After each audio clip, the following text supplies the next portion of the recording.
It starts recording the minute I bring the, it's a dog, okay.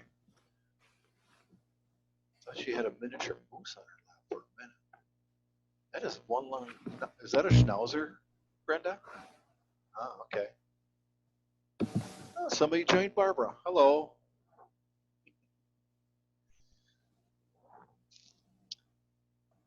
Okay.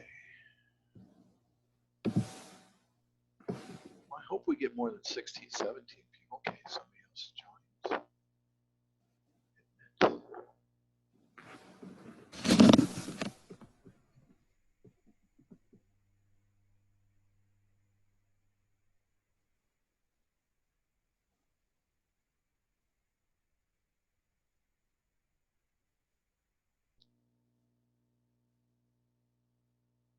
So, Steve, I think like the last time I used this, when I share my screen, I can't see if anybody's chatting in questions and stuff like that. So, would you be Right. able to Yeah, interrupt me with?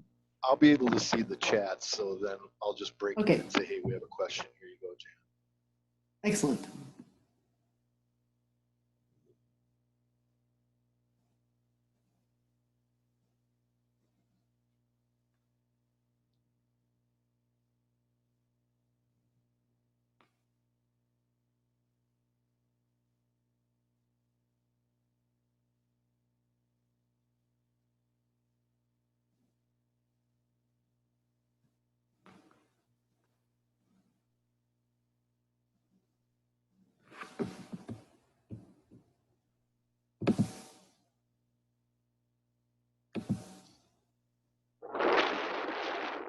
Well, there's 18 of us.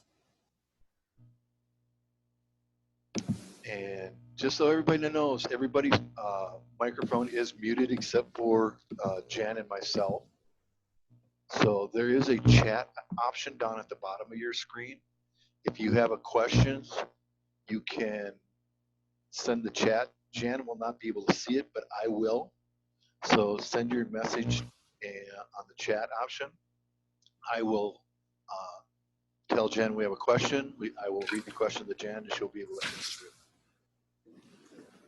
And if need be, I can unmute whoever's microphone is asking the question if you didn't understand the response. Looks like we're getting a lot more people coming in. We're up to 22.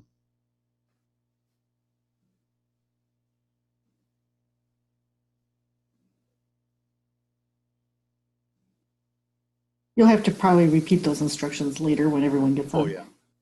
As more people join, I will repeat. Okay. I just needed a little drink to tell people. Otherwise, I'll get too dry. Yeah. You might have to take a break in the middle, though. At least it's water. It's I not brought my Captain. own. It's not Captain and Coke. It's actual water. So Very good. That's good for you. Captain and Coke will come later. For the people who are joining, everybody's microphone is muted. If you have a question, there is a chat option down below. You'll have to click on the chat, ask the question, then I will ask Jan. If for some reason you didn't understand a response, I can unmute your microphone, but we'll only do it one at a time. So that way we don't get everybody trying to ask at the same time. So, there's Mary Yerkes. Hello, Mary.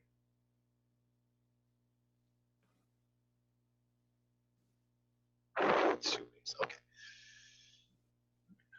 Okay, some more coming in.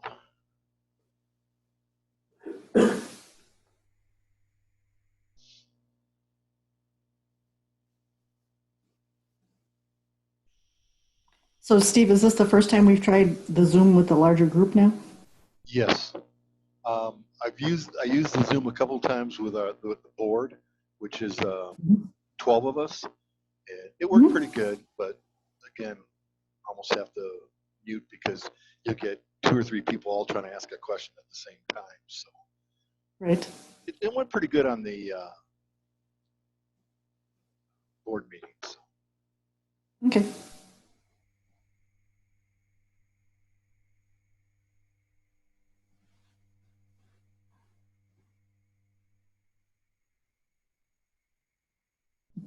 Bless you. I muted that so nobody else could hear that. Sorry. I knew it was coming, so. Well, we're up to 26 of us. Hi, Bob. Oh, he's outside by his pond. Okay. Yeah, this is a good outside day. I know. Unfortunately, my Ethernet cord is not long enough for me to get outside.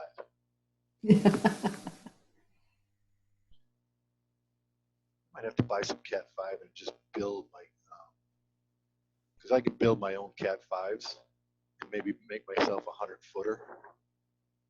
That way I could sit outside and have my meetings.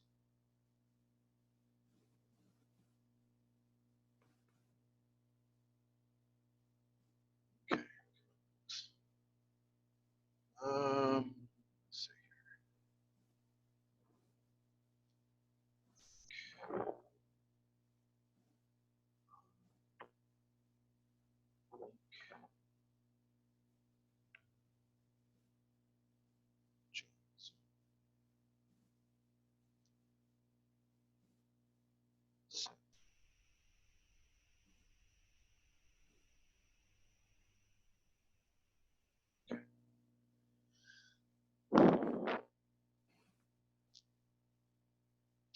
Somebody sent me a chat.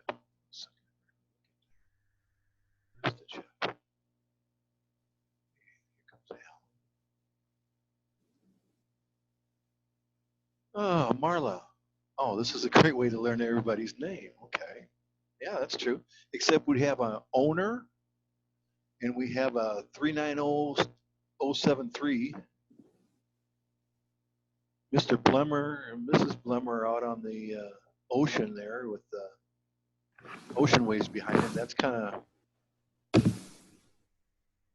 not nice because we're all standing here and it's only 48 degrees outside. I know some more people have joined. Everybody's microphones are muted. If you have a question, there is a chat option on the bottom. If you have a question, you must use the chat. I will read the question to Jan, and if for some reason it doesn't quite answer your question, just send me another chat request and I will unmute your mic and you can ask Jan directly. But otherwise, well, if everybody's microphones are unmuted, it will not go well. We're up to 30. That's pretty good. What do we have? 5. Only 7 people have their cameras shut off. So, hi, Twyla. I see you there. Cover up my face. I need to see my face.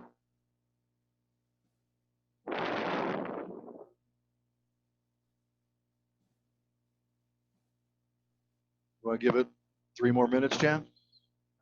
Yeah, sure. I mean, the first time people are using it, sometimes it takes a while to log in. Right, and I've had a couple people send me requests asking them how to do this. So I've been sending them text message or emails back to them telling them click the link.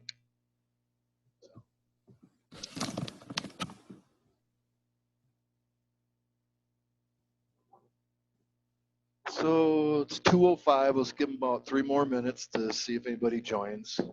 Okay. Then we'll get started. Here comes one more person.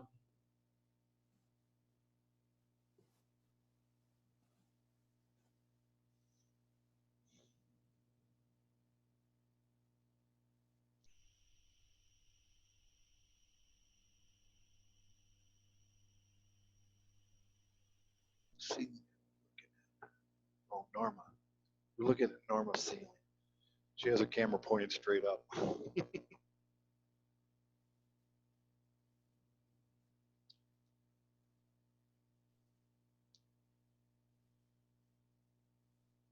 Did you share your screen yet, Jan? No. Do you want me to Okay. try that? Yeah, why don't you try turning that on? I want to make sure I'll see everybody's head bob to make sure they can see your screen.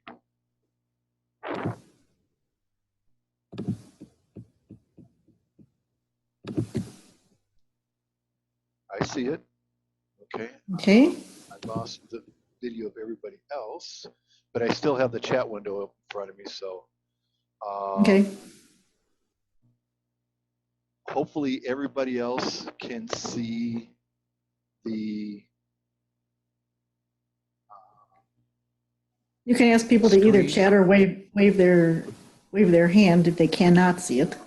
Well, here's the fun part. I've lost everybody. The only thing I see is your plant sale update. So, okay, Selena can see it. How about everybody send me a yes or a no whether or not you can see it saying plant sale update. Blemmer can see it. Okay. I can't see Jan, only plant sale. Well, that's okay. Yes, yes. Okay, good. It looks like I've gotten like 7, 8, 9, 10, 12. Okay, I've gotten several people saying yes, they can see the plant sale update. Okay, I think probably the only person that's actually going to see the picture of Jan is me because I'm the host. As long as you can see what Jan is presenting, that's what I want to make sure everybody can see. Okay, it's 2:08. I haven't had anybody. Okay. Oh, Bob can see me and you, Jan. Okay. Oh, here comes Okay. somebody else. Okay, somebody else just joined. Why don't we just get started? It looks like you're going to do a plant sale update first before you do the tips on opening a pond. Yes, I wanted to know if you had any other business that you wanted to conduct prior to. I was thinking about that. Other than the fact that we've been sending out the emails. I'm hoping most everybody. I sent over 147 emails. Is it? Jerry's muted. We have about 145, 147 emails of everybody who's in the pond association. So we sent that out. Jerry did send out snail mail information to everybody. I will be meeting with the board on May 3rd. If anybody would like to sit in and listen at the board meeting, everybody is welcome. Just send me an email saying you'd like to be invited to the 243 emails. Thank you, Jerry. Send me an email, say you'd like to sit in on the board meeting. You're more than welcome. We will probably be spending 90% of our time talking about budget. We really need to look at the budget to see where we can save some money.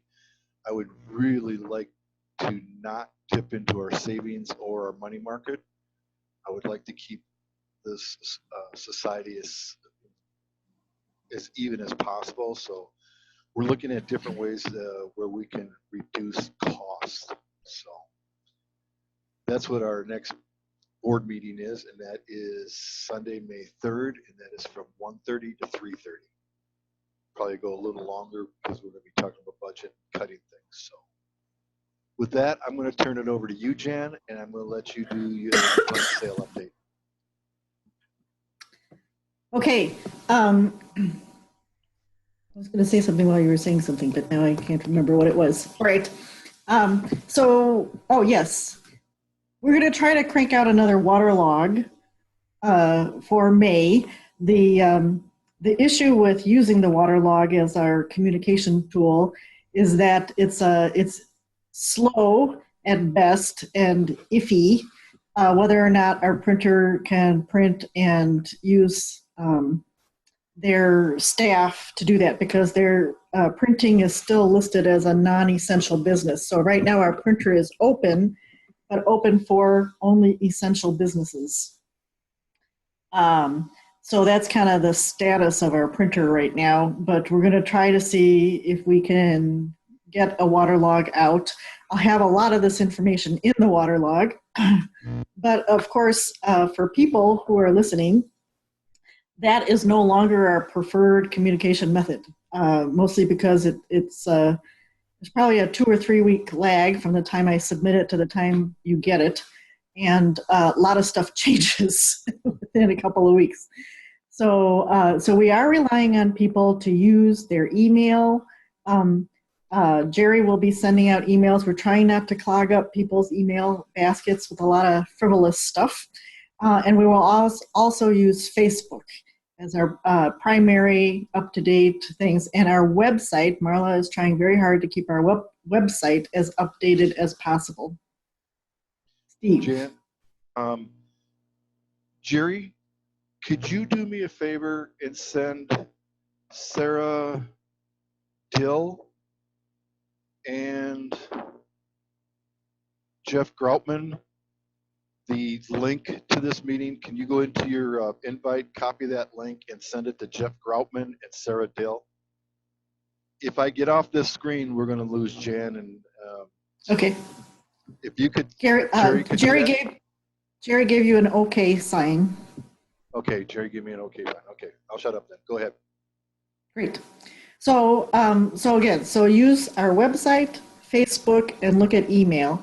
If you don't have an email account, you can add your name to a call list. So we will have people calling people who don't have emails to let them know of important things about our clubs, meeting cancellations, and things like that.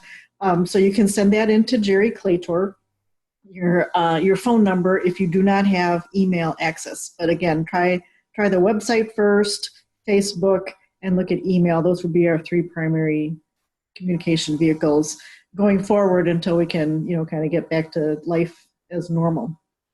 One of the things I want to let people know, Steve has another hold up. Yes? Yep.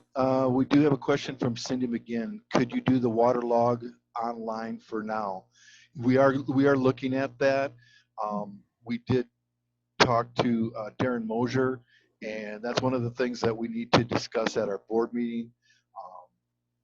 He did say that he could probably squeeze this in for this month, but the other thing we are looking at doing the water log online, which will save us a lot of money. But as of right now,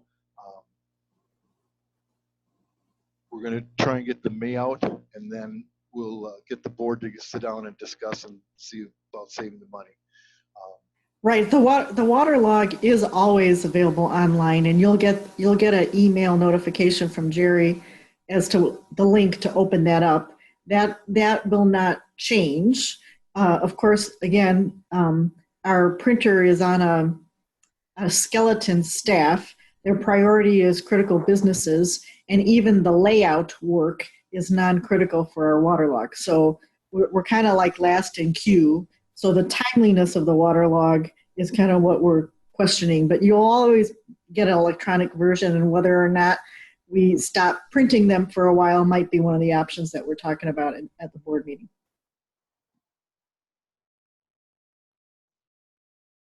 Okay, so great. So here's the first thing to know. The plant sale is on. We have a plant sale committee, and we will have a plant sale for members only. I'm going to discuss a little bit about how it works. You're going to be taking orders via our website. I'll walk through what's available right now. We're not quite ready to go with orders yet, but you will take pre-orders versus the website. And then on June 6th, we're going to have a touchless curbside pickup at my house in Minnetonka. So the idea is you go to our website when the order form is available. You order through the website order form. I'll have some detailed instructions in a moment. And then on June 6th, we'll do a drive-by pickup. So that's kind of how that's going to work.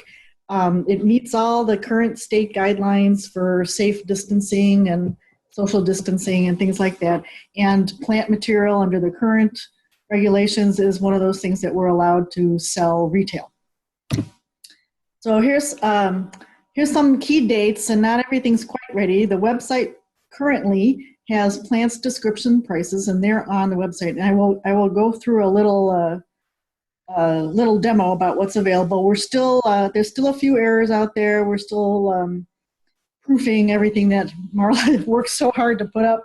And first of all, I just want to say thank you so much to Marla. Our website was not designed to do many pages, and it's not that flexible. So Marla did a fantastic job taking, 4 years worth of photos and plant descriptions and prices and pot sizes and all that, and try to get it up there so you can see it. We're working really hard. We're trying to get the order form. Once the order form is online, we'll send out an email to everybody to let you know that it's live. So hopefully sometime this week, we'll get the order form out there. So we're going to have 2 orders, the way we're going to do this. The first one is we're going to open up the orders between April 26th and May 10th. We're picking May 10th. That's Mother's Day. It's an easy date to remember. It gives us enough time afterwards to get everything ready for the pickup. So you're going to order from the form on the website, and then from that form, you'll either print that form and mail it to Gary, or you can email that form to Gary DeGrand. And Gary's setting up a special email address for those forms. I don't know if that's set up yet or not, but it will be shortly. And you'll be able to order all your plants. Now, the idea here is you're going to order your plants in advance. Then we're going to purchase plants and get donated plants in to fill those orders. So there's some processing time we have after that May 10th date. If you would like to donate plants, we have a couple of different processes for donated plants. So the first one is any plants that are any hardy plants, that's Minnesota native or hardy plants, that are currently on our list on the website. And if you have those available to donate, you're going to let Gary DeGrand know that you have them available, but you're not going to pot any up. Because our idea here is that you're only going to pot up what we have orders for. So we're going to wait until May 10th to find out how many orders we have for which plants, which ones we can buy, and which ones people can donate. So we're calling that a pull system, and that'll start that week of May 11th, which is a Monday. We'll start calling people, and we'll supply pots and labels and all that kind of stuff for any hardy plants that you're going to donate. In the meantime, between now and Mother's Day, people are getting in their ponds and cleaning out their ponds and dividing what they have. So we will take any donations you have of water lilies and lotus. Now, we can't quite take orders for those because we don't know what people are going to give us there. So that will be a separate process. The orders for member donated water lilies and lotus will be a separate process from all the other plants. So we'll find out how many, what size, what variety we have from everybody who's going to donate those, again, by Mother's Day. If you're donating the hardy plants or the water lilies, the whole idea is you're going to hold them, and I'll give you some instructions at the end of my talk today about how to hold some of your plants.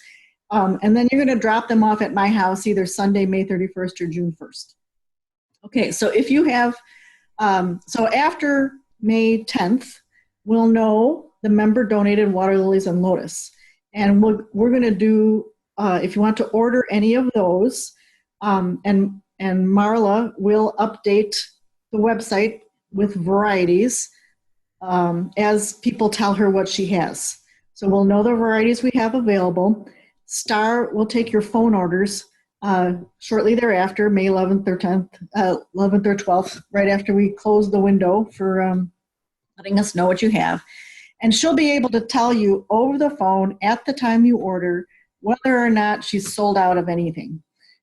So a lot of times with the member donated, because we don't know how many or what size, let's say you want a big plant that's going to bloom a lot and you want a red one, right? So you're going to pick something off the website. When you call Star, she'll be able to say, nope, we don't have any more of those. But if you're looking for a red one, what else are you looking for? Here's what we have left. So she'll be able to do that interactive confirmation for the member donated water lilies and lotus. So during that week of May 11th, you'll be ordering the member donated stuff via phone. And we will also confirm with you what we already saw you order via the website through Gary. So we're going to send out confirmations. Hopefully most of them will be by email. But if we have a discrepancy somewhere, and I'll give you an example. Since we're purchasing a lot of plants from wholesale vendors, some of them have minimum quantities, and some of them must be ordered in multiples of. Our biggest multiple of quantity is 12. So let me just kind of run through an example. Let's say we have an order for 10 of those plants that we have to order a multiple of 12, then we'll probably order 12. But if we have an order for 13 or 14, we'll probably still only order 12. So in that case, the last 2 people who ordered will get through the confirmation process that we're sold out of that one particular plant. So that's kind of how we envision that working. It gets a little complicated about that. And then the other thing we want to do too is we want to spread out when people are picking up plants. So on June 6th, we're going to be open for pickup like 9 a.m. to 4 p.m., but we don't want 100 cars showing up at 9 a.m. I live on a small cul-de-sac, and there's really no parking. So we're going to try to spread people out. So on your order form, you'll have a little field in there that asks when your preferred pickup time is. We're doing it by the hour, but when you get a confirmation for your pickup time, we're going to do it in 15-minute blocks to try to spread people out. And if you are available to pick up at any time during that open window, please check as many boxes as possible. That would be the most helpful to us to be able to spread people out and still meet your availability to pick up plants. So the curbside pickup is going to be a touchless curbside pickup, meaning if you're purchasing plants and you're picking them up on June 6th, you never get out of your car.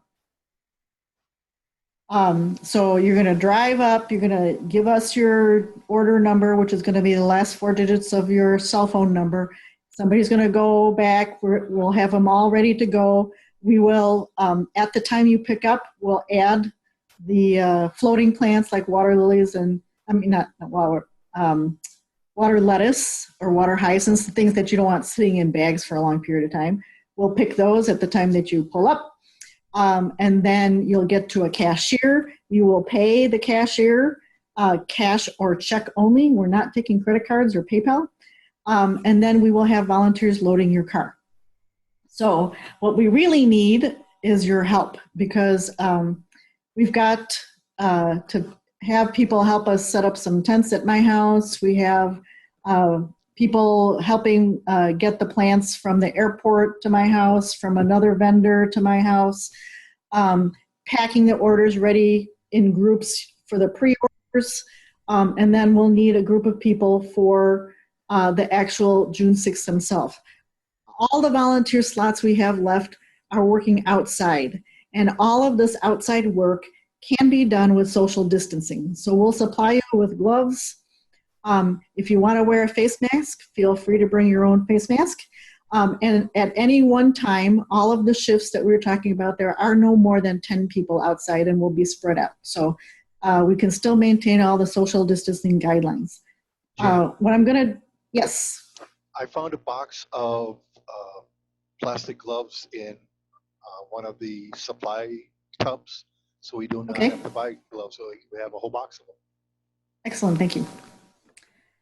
All right, so that's kind of how that's going to work. I'm gonna escape this window right now and just show you quickly the sign-up sheet, if I can do that.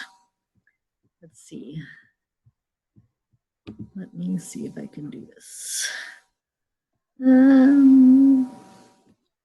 Sorry, I need my glasses because I don't know what I did with it.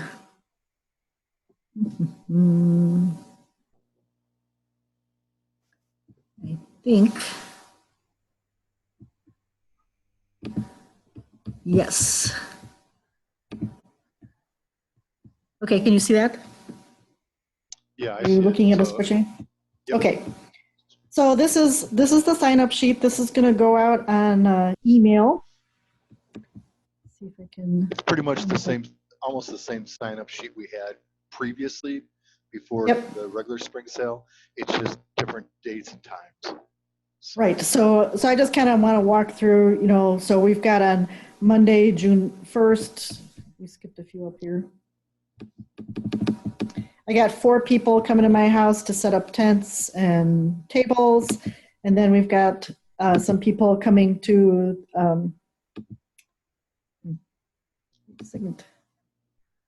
coming to the airport to pick up some plants. And then on Tuesday, June 2nd, we've got to prep those plants. Like we got to take the stuff out of boxes. We got to take the water lilies out, put them in individual baggies. We got to dip dip the floaters so we're not transporting snails and things. So that's Tuesday the 2nd. We have somebody's, and this is flexible time, that Tuesday, June 2nd to June 4th, anytime during that window at any point in time. We have to go pick up plants in Osseo and bring them back to my house. And then on the 5th of June, which is a Friday afternoon, I'm going to ask 6 people to come and actually package up the orders as we can. And then on the day of, let's see if I can do this. Okay, here's the types of functions we're going to have on the day of. We're going to have a traffic cop sitting out kind of on the main road, telling people what the process is and getting an order. And then we'll get somebody figuring out what your order is so they can tell people to start getting that ready. Then we'll have 4 people pulling those orders from our pre-packaged areas. Let's see. And let's see. Hold on. Sorry about that. It's hard for me to do this. Try to do this while I'm sharing with you. While you're looking, Jen, you should know that the person who goes to the airport picks up the Florida Aquatics to deliver to your house. They're either going to need a pickup truck, right? At least a 5x8 trailer, or a very large SUV. Right, and I put 2 people on there. So if we have 2 people with vans or pickup trucks, that would probably work. Everything's going to be in boxes, but it's a lot of boxes. And we'll know once we get the orders, figure out how much plant material we're actually buying from that particular vendor. We'll get a better feel for how many boxes that might be. So we've got people, okay, so we're doing this in 2 shifts. We got the order fulfillment, then we got 1 person taking the cash, and then 3 people loading cars. And we'll do that in 2 shifts, 8:30 to noon and an 11:30 to 4. So when you see this email from Jerry, please go out there and sign up, because we don't have any physical meetings to ask people to sign up for the volunteers. And so we have taken, from what was normally like 160 to 180 volunteer slots for the Friend Sale, we've taken that down to 44. And based on the survey that everybody said that they'd be willing to work on a weekday, weekend, we should have enough people in our club to do that. So if you are physically able at all to do that, please, please, please sign up so we don't have to be calling people later on. And so one other thing I want to show people is our website, what's been updated. Some of these might shift around a little bit because, like I said, we don't quite have the order form on and everything, but I just kind of want to show you. Here's our main page from the website. And down here under the second layer of map things to get, you see a thing called water plants. So if you click on that water plant category, that will take you to, let's see if I can do this. The categories: hardy plants, native plants, tropicals, water lilies, lotus, and MWGS donated water lilies. So this is what you're going to look at to see what we have available. So let's kind of click on a hardy plant. And so now once you click on hardy plants, here's the list of all the plants we have available. Oh, bloody dock, what is that? That looks interesting. So I'm going to click on bloody dock. And look what you get when bloody dock comes up. You get some beautiful pictures. You get a lovely description of what that plant is, the size, the zone hardiness, light conditions, and on the very bottom here, purchase price. You're going to 4-inch pot for $6. So you can browse that now as you're going through and get a whole list of want-to-have plants. And everything that we're going to be selling is pretty much loaded up there, except for the ones that we don't know about: member-donated lotus and water lilies. So that's what you'll look for. And then, like I said, when we get the order form, we'll send that up. And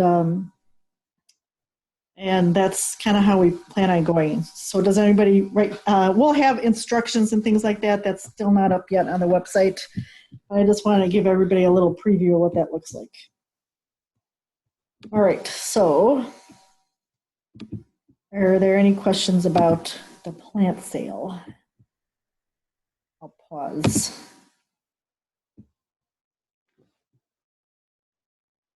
Steve, do you see anything coming in as questions for plant sale? No. Sorry, I was Okay, checking great. because people have gotten bounced, and I sent out a note that if anybody gets bounced out of the meeting, just re-click the link and I can get you back in. I have had several more people join, so I also sent out the thing saying that everybody's microphone is muted. If you have any questions, you have to send a chat. Otherwise, Jan and I will not be able to hear you. So, nope, nobody sent a chat message on. So.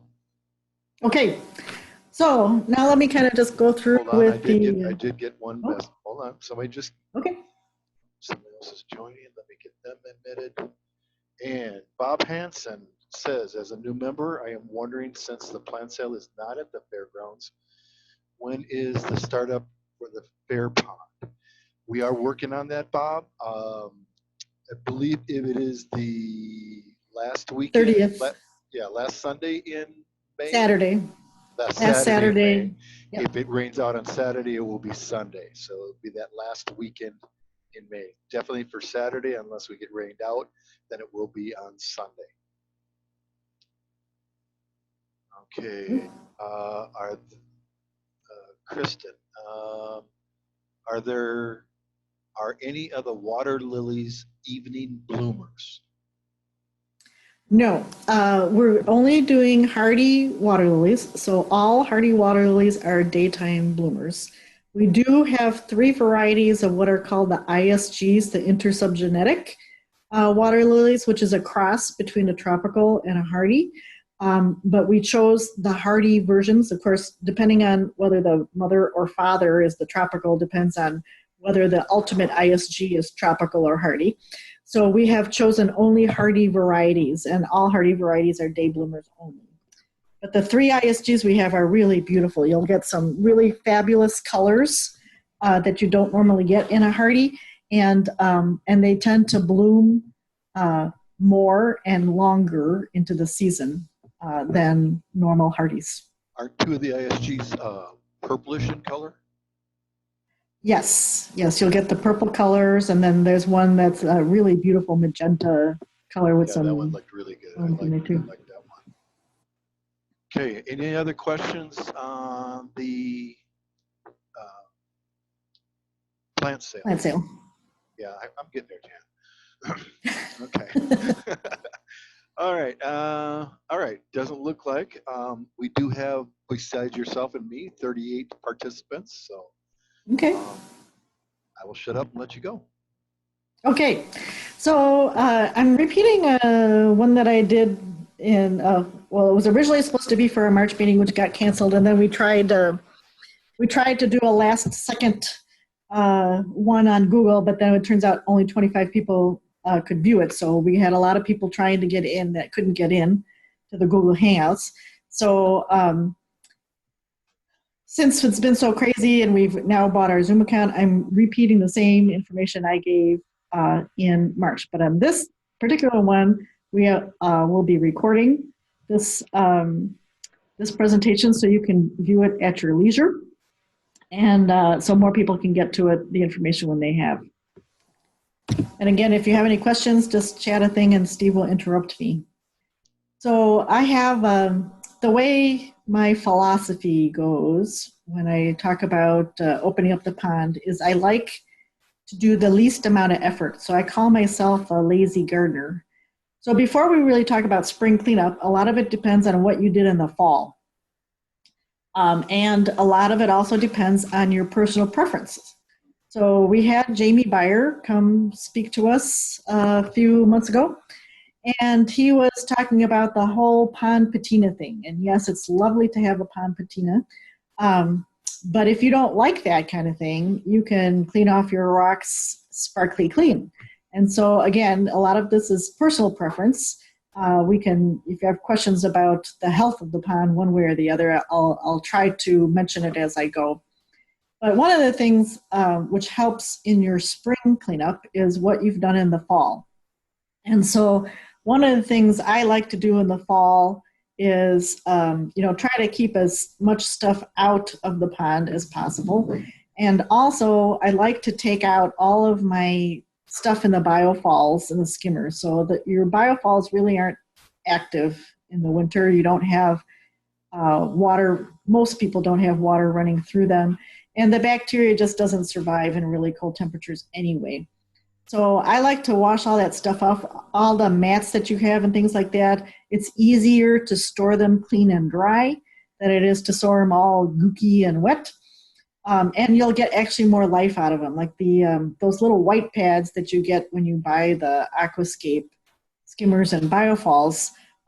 You'll probably get 3, maybe 4 years of life out of it before they kind of disintegrate or start pulling apart when you're handling them. But if you wash them, you'll probably get another 1 or 2 years out of them. If you take them out of the pond each fall, clean them off and store them dry, you'll get a few more years out of it.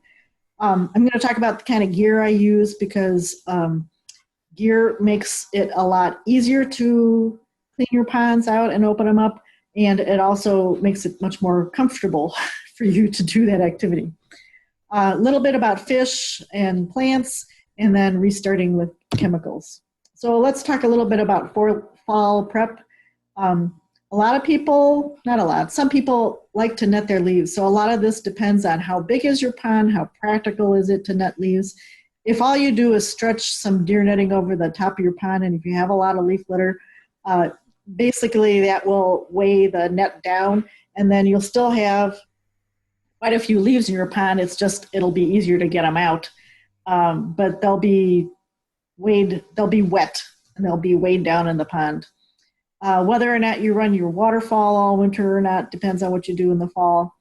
And I like to use aeration in my pond. I don't usually like to use heaters, and the main reason why I don't like heaters so much for smaller ornamental ponds is they take too much electricity. You can keep a hole open in the ice with a good indoor-outdoor aerator that runs 25 to 40 watts. Whereas most heaters run over 1,000 watts. So that's a big difference in electricity. And we talked a little bit about leaving your filters in or out. And if you have a hard preform pond, skimmers, the biofalls, preform ponds, you want to leave the water in them. That helps keep them stable. If you take the water out of skimmers, biofalls, and preform ponds, the heaving of the earth tends to pop them out of the ground. And then what was level is no longer level next spring. So I like to keep water in them. But the other thing, since you have water in them, is I like to float something in it so that when the ice forms on those things, it doesn't crack the hard plastic of those devices. And I'll show you some pictures of those. So here's two different types of aerators. The one on the left is a little one that you use for aquariums. I really don't think that this is good enough aerator to use outside all winter. It doesn't have a lot of power to it.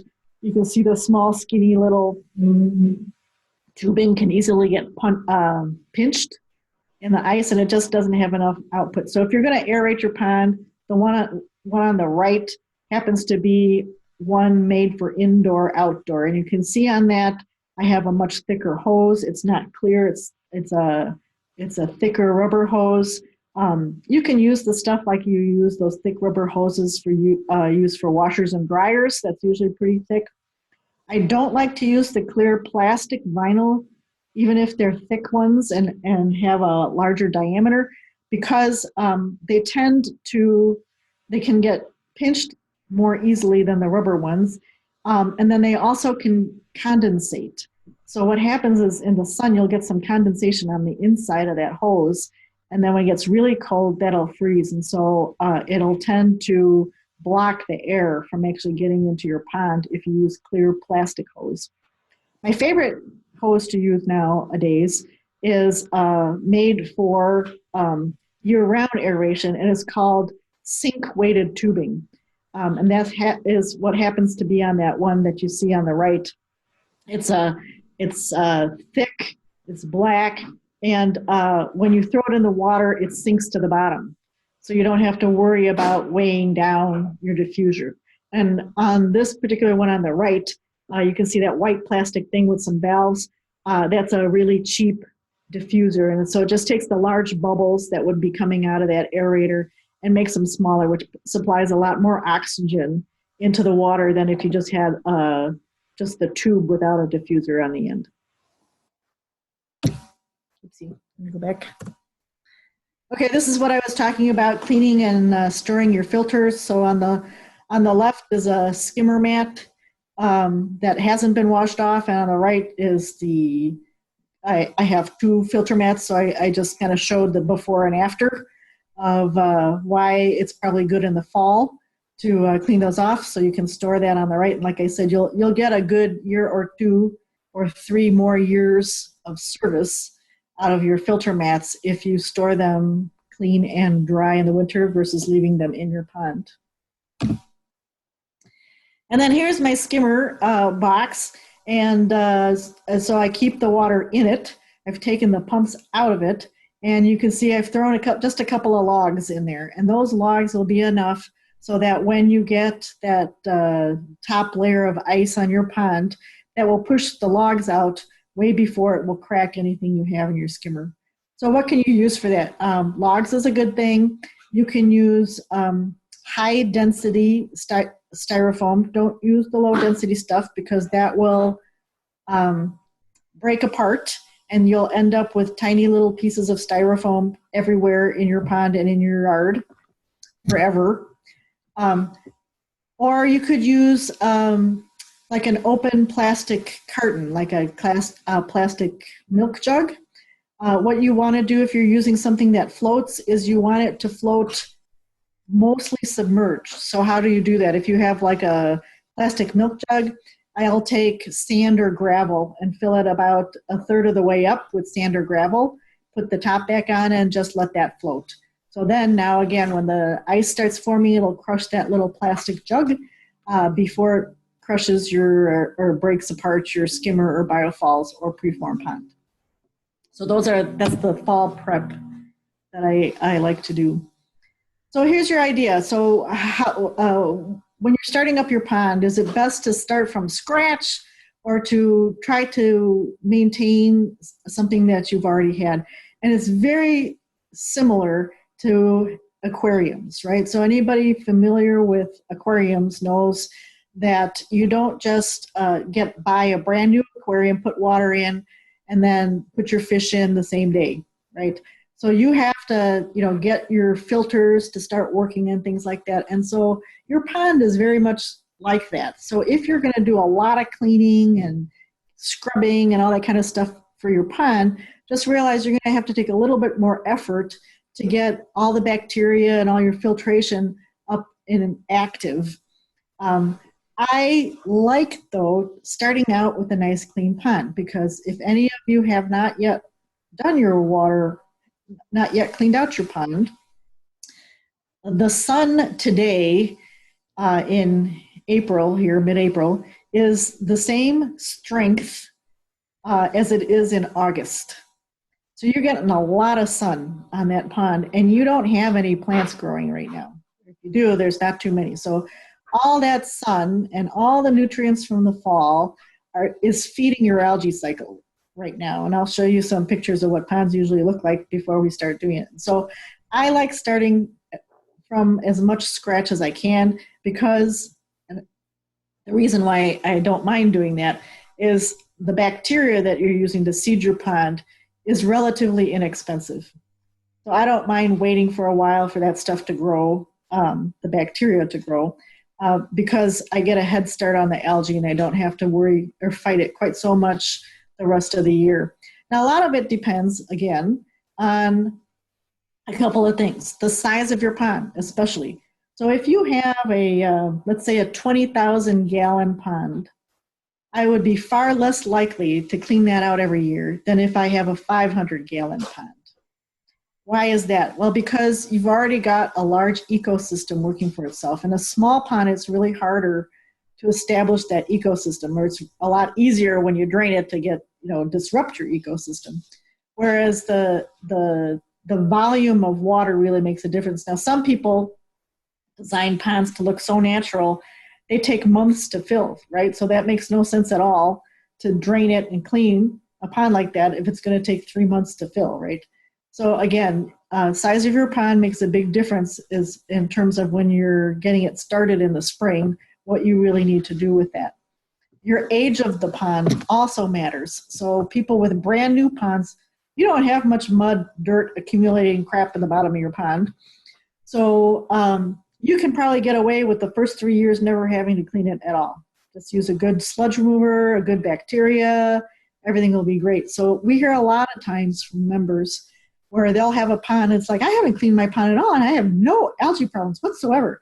And then about 3 or 4 years down the way, they said, oh my God, the algae was so bad this year. I don't know what I'm doing differently. Well, the difference is your pond's 3 or 4 years old, right? So that also makes a difference in terms of whether or not how much effort and how much cleaning do you really need to do. Whether or not you have a lot of trees around your pond and a lot of leaf litter that flows in there. That leaf litter really breaks down in the winter and creates a really thick layer of muck in the bottom of the pond, and that muck can become anaerobic and be detrimental to your pond if you don't have good filtration and aeration. And then what you use for filtration and how well that is going. If you leave your waterfall running all winter long, I would be less likely to have to, drain everything and power wash. How big your fish are. Fish get bigger every year. So again, like the age of your pond, you can have small koi with a brand new pond and have no problem. And then year 3 or 4, you're now 4-inch koi are now 30 inches long, and you've got an older pond. And so maybe 3 or 4 years down the way, you might have different circumstances and want to do something different. And then the last thing I'll say is just, if you've struggled in the past with algae, my recommendation would be to drain and start fresh in the spring. It's just so much easier to stay on top of it than it is to try to get rid of it once you already have it. Jan, I have a question for you. Yes, Steve. You have the bacteria life cycle. Have you any thoughts on using cold water bacteria? I cold do. Water live bacteria? Yes. So I'm going to talk a little bit about products. And basically the bacteria that you use for your pond, the stuff that you purchase, water bacteria, clarifiers, and all of that kind of stuff, they really come in 2 forms. They're either liquid or they're a powder or a compressed powder in the form of a tablet. If you're using liquid, which is this live, I think that you're referring to, Steve, you really have to be very careful about the storage conditions. Buy from a reputable place that has high turnover. So because you don't know how that bacteria was stored, and storage conditions, both hot and cold, can kill that live bacteria. So you could be paying a lot of money for live bacteria that is doing absolutely nothing for you. So for that reason, I tend to gravitate towards the powder forms, which has a much wider storage condition. And in the powder forms, I know I've spoken to a couple manufacturers, and most of them have told me secretly that there's really not a lot of difference between the cold weather formulation and the warm weather formulation. So some of them have told me that that's a marketing hype to get you to buy more different things. But I do believe, most manufacturers' bacteria are more than one strain.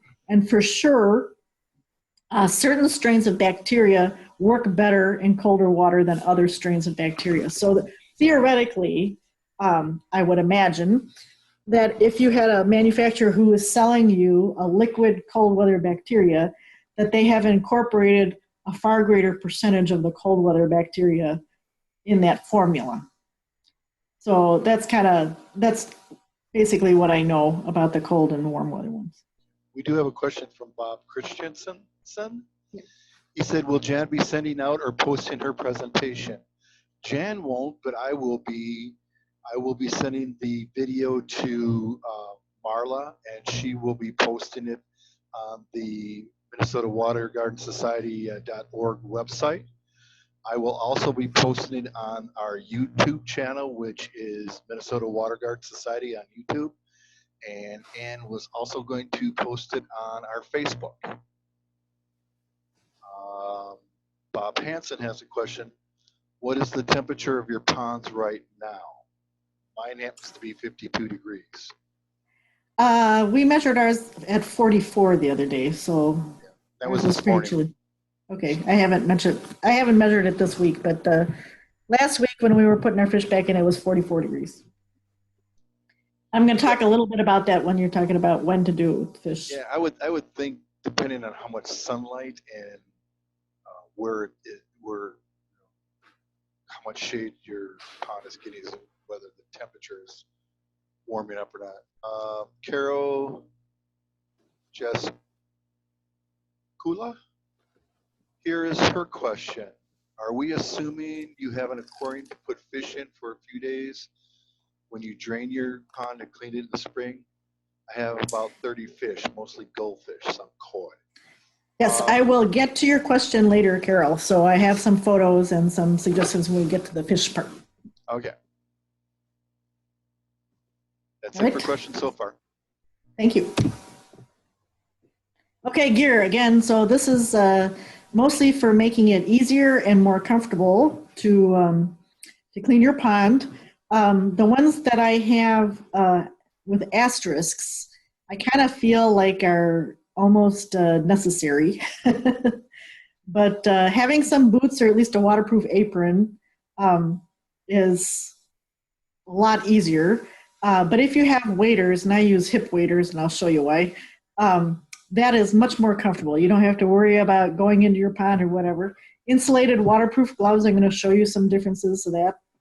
I also use nitrile gloves. I'll show you the brand that I use because they're pretty inexpensive. And a lot of times those big waterproof gloves that go up to your armpits are great for like hauling out your plants and stuff like that when you have to go past your elbows. But for most of the work, once the pond's drained and the plants are out, you can't pick a dang thing up with those big fat gloves. So then I usually switch to the waterproof gloves, the nitrile gloves, because now I can pick up, wads of leaves, sticks, little stuff that happens to be in the bottom of the pond that is going to get stuck in the pump anyway. I can pick that up much easier, and I don't have to worry about breaking all my nails and having hands so filthy that they'll never get clean. I do use a power washer, but I only use that on the biggest rocks. I'm going to show you some pictures of what I use for that. I'm going to put a caution on using power washers. Power washers can and do and have poked big holes through the liner. So we do have members who have poked hundreds of holes in their liner using a power washer on the pointy spray. So you do have to be pretty careful with your technique on power washing if you're going to use that. I only use the fan tip on that, and I only use the power washer to clean off really large rocks. It doesn't do a good job on the gravel anyway, because most of the time when you spray it on the gravel, it's going to just blow all that gravel around. And so so what I use the power washer for, again, is just to clean off the patina on the really big rocks. And then I put the power washer away, and I just use a regular hose sprayer on fan for everything else. So I use them both. A lot of times you want to use a shovel. Why do you need a shovel? Because rocks shift over time. Rocks that used to be on the top have fallen back into the pond, and you kind of want to rebuild your sides and things where they've fallen in. Fish pick up gravel and spit it out all over the place. So I do use a shovel to try to put things back to where I usually want them. Using a lot of buckets, contractor bags is good. I do think I find it a little difficult to use the paper bags for yard waste that's coming out of the pond, which is a law now for like the residents of Minneapolis, because the stuff that's coming out of the pond is heavy and wet. So what I'll do for that is I will use a big black contractor bag that I will reuse. And then if those people either have a compost bin, I'll put it in the compost bin, or I'll just cut a corner out of the contractor bag until all that water kind of drains and smooshes out before we put them in the paper bags. I'm going to talk about little different kinds of nets that you want to use. Leaf blowers are great if you have a stream that's not been running, because you can blow a lot of leaves out of the stream and corral them in other places without having to do a lot of back-breaking work, picking them up or letting the waterfall or stream carry them down back into your pump again. And then my number one gear that I really love to pieces is something called a trash pump. Now, if a lot of people will use their waterfall pump to pump out the water. That works really well, but a lot of the waterfall pumps, number one, they have a really big opening in the bottom. That opening can suck in and chew up fish. So I used to use my waterfall pump for that.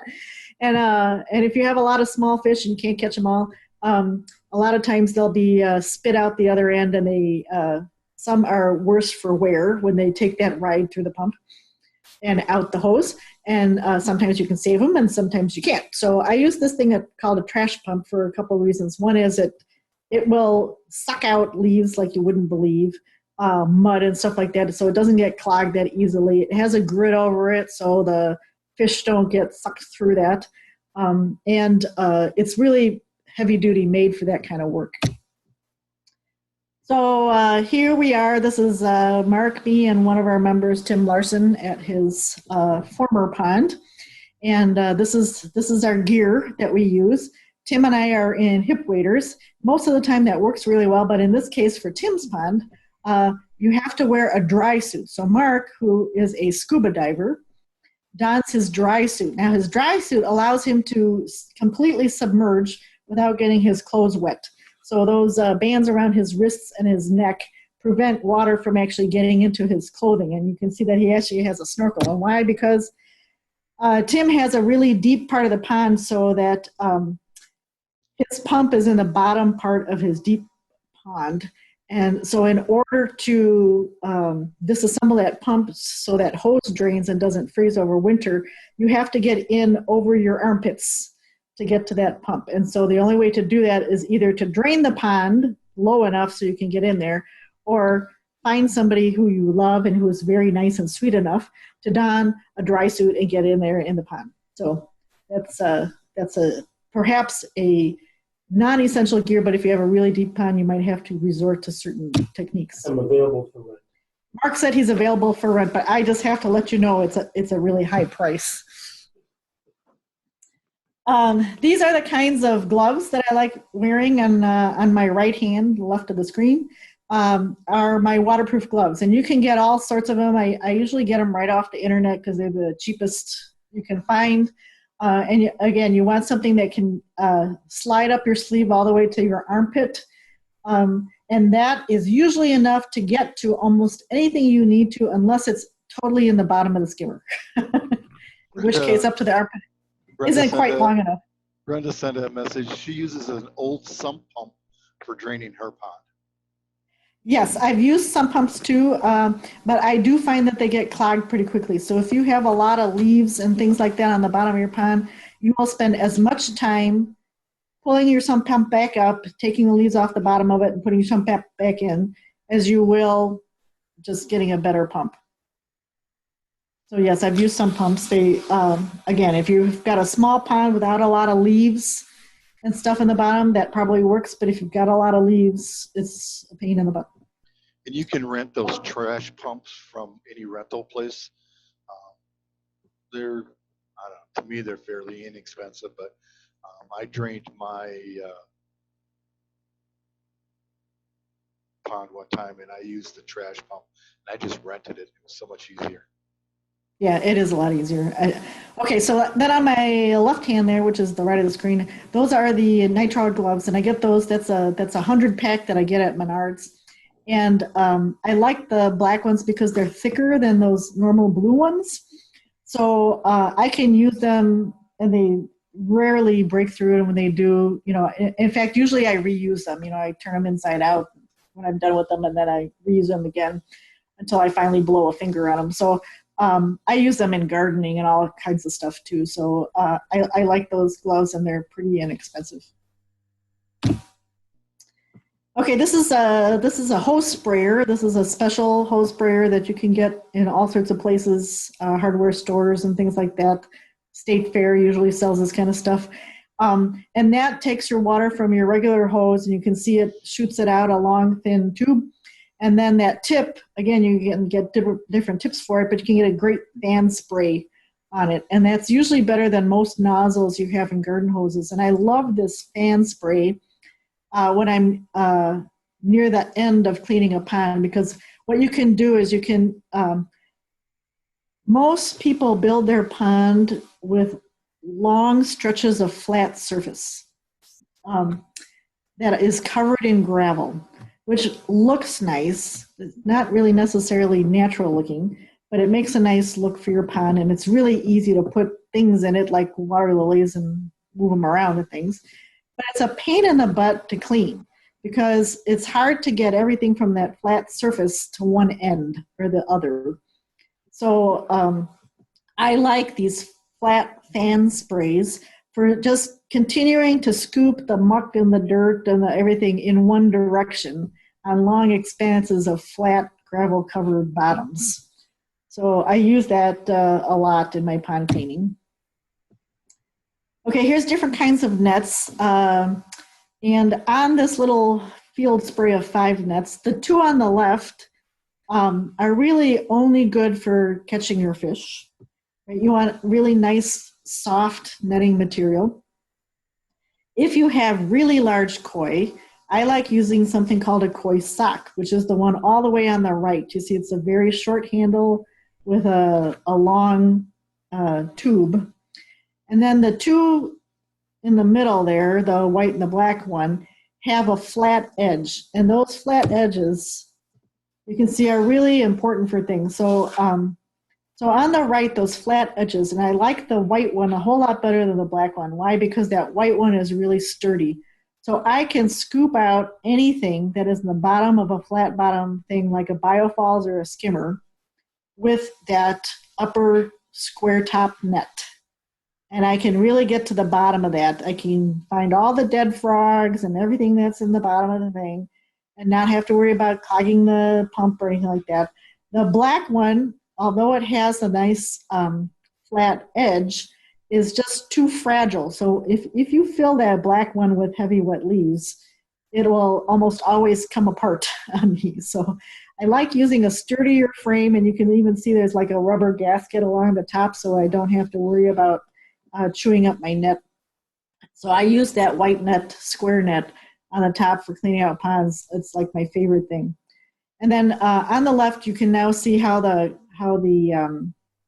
koi sock works and the way you use that. And so the koi socks, they come in like 3 density materials. They're open on both ends. So you're thinking, well, how can I catch a fish if it's open on both ends? Well, what you do, there's 3 densities. So one is like completely waterproof. One is it leaks, but not a lot. And the other one is more net-like.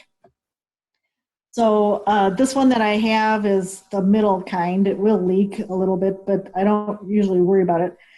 So the idea is that koi like to swim in like dark tunnels. That's like their favorite thing. So you take that open hoop and you lay it in the water, the whole thing in the water, and you just put it in front of the nose of a koi. And as you're walking around, the koi will naturally just swim right into it. Then what you do once the koi is in, you close with your hand, the open part, and pick the whole thing up. So the place where you see where my left hand is, where it's open, you would have that scrunched shut with one hand, and you would be holding the other tube. Then you can take that whole thing out, put it in whatever container you're going to put your koi in, and then all you have to do is let go of the open part. The koi is already pointed in that open direction, and then they'll just slide out. You don't have to worry about them thrashing around, flipping over, and things like that. So a koi sock for large fish is really the least destructive or shocking thing is to the fish. It handles them very, very gently, and you can work slowly with it, and it doesn't scare them. And so it's just a nice calming way to work with really large fish if you have them. This is my trash pump. I just kind of want to show you what they look like. And then if you see on the right, there's also a fire hose. I use fire hose because it's really light and I can throw it anywhere I want. And then my other thing that I love, love, love on my trash pump is you see on those fire hoses, they can make a quick disconnect. So you just, instead of having to worry about screw hoses on, you get a fitting for your trash pump and you just put it on and you flip down the two handles and you are good to go. So again, I use these kinds of things, and if you kind of look at it, look at the amps and things like that, the trash pumps use a whole lot more power to run than waterfall pumps, but they'll handle a lot more garbage. So they're really kind of made to take a beating. Okay, so all right, so let's see. I'm going to get to the fish in a bit, but let's just say we've dealt with the fish. They're out. You've drained your pond. Sometimes I will do an extra spray for algae while the pond is empty, and we use hydrogen peroxide, pure hydrogen peroxide. Why? Number one, it's fish safe. Number two, it kills algae. And number three is the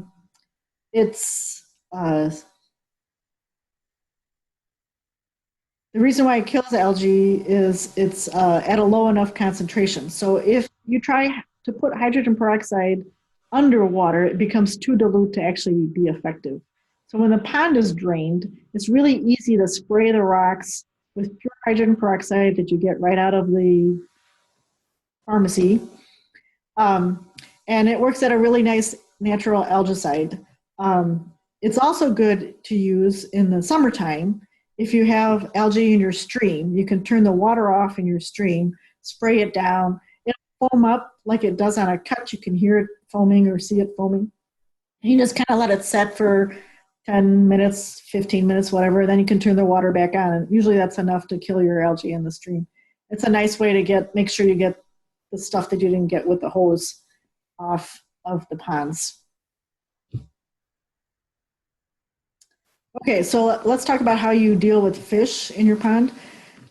So a lot of times people with water gardens is you're either a plant person or a fish person. And if you're a fish person, you usually spend a lot of money on your fish.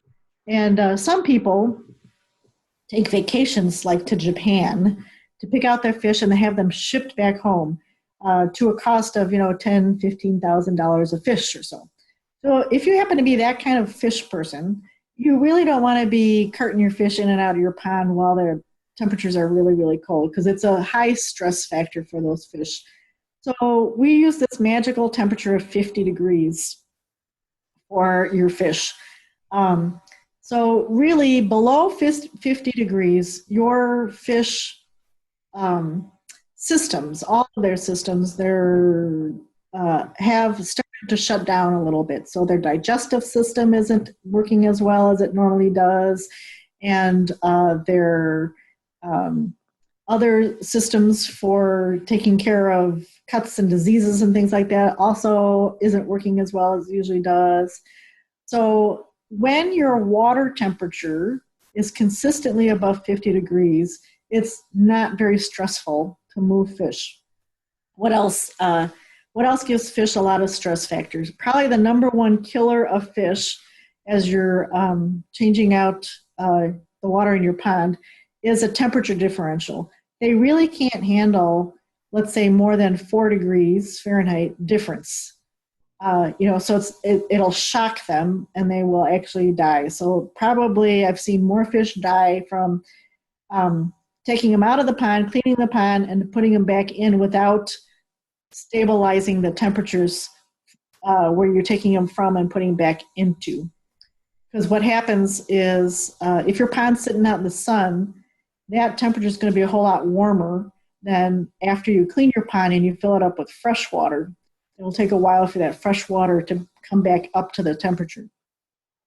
So what we usually do when we're cleaning our pond, to answer somebody's question from a while ago, is I'll set up a tub next to the pond, and depending on how much you have, you can set up a little half barrel or something like that, just something to hold some water. And the first water that you pump out of your pond, you pump into this temporary holding tank. That makes sure that when you catch your fish and put them in this temporary holding tank, it is the exact same water that they're in currently. So there's like zero stress other than the stress of catching them on the fish, taking them out of that water, putting them in the temporary holding tank. So that's probably number one. And then all the minerals, pH, and all that kind of stuff of the pond is the same as that you're putting them in. The other stress factors are minerals, pH, and then, of course, the physical stress of moving fish, which we talked a little bit about, the bigger fish. So here's an example. When all I had was a couple of goldfish, I just had a little half-barrel liner. I put in my milk crate with a brick on the top of it, and that just kind of prevents the fish from taking a big leap and gives them a little bit of shade so they're not sitting in the hot sun. If you have bigger tanks, here's a bigger tank. This particular tank only has goldfish in it, so I only fill it up about halfway.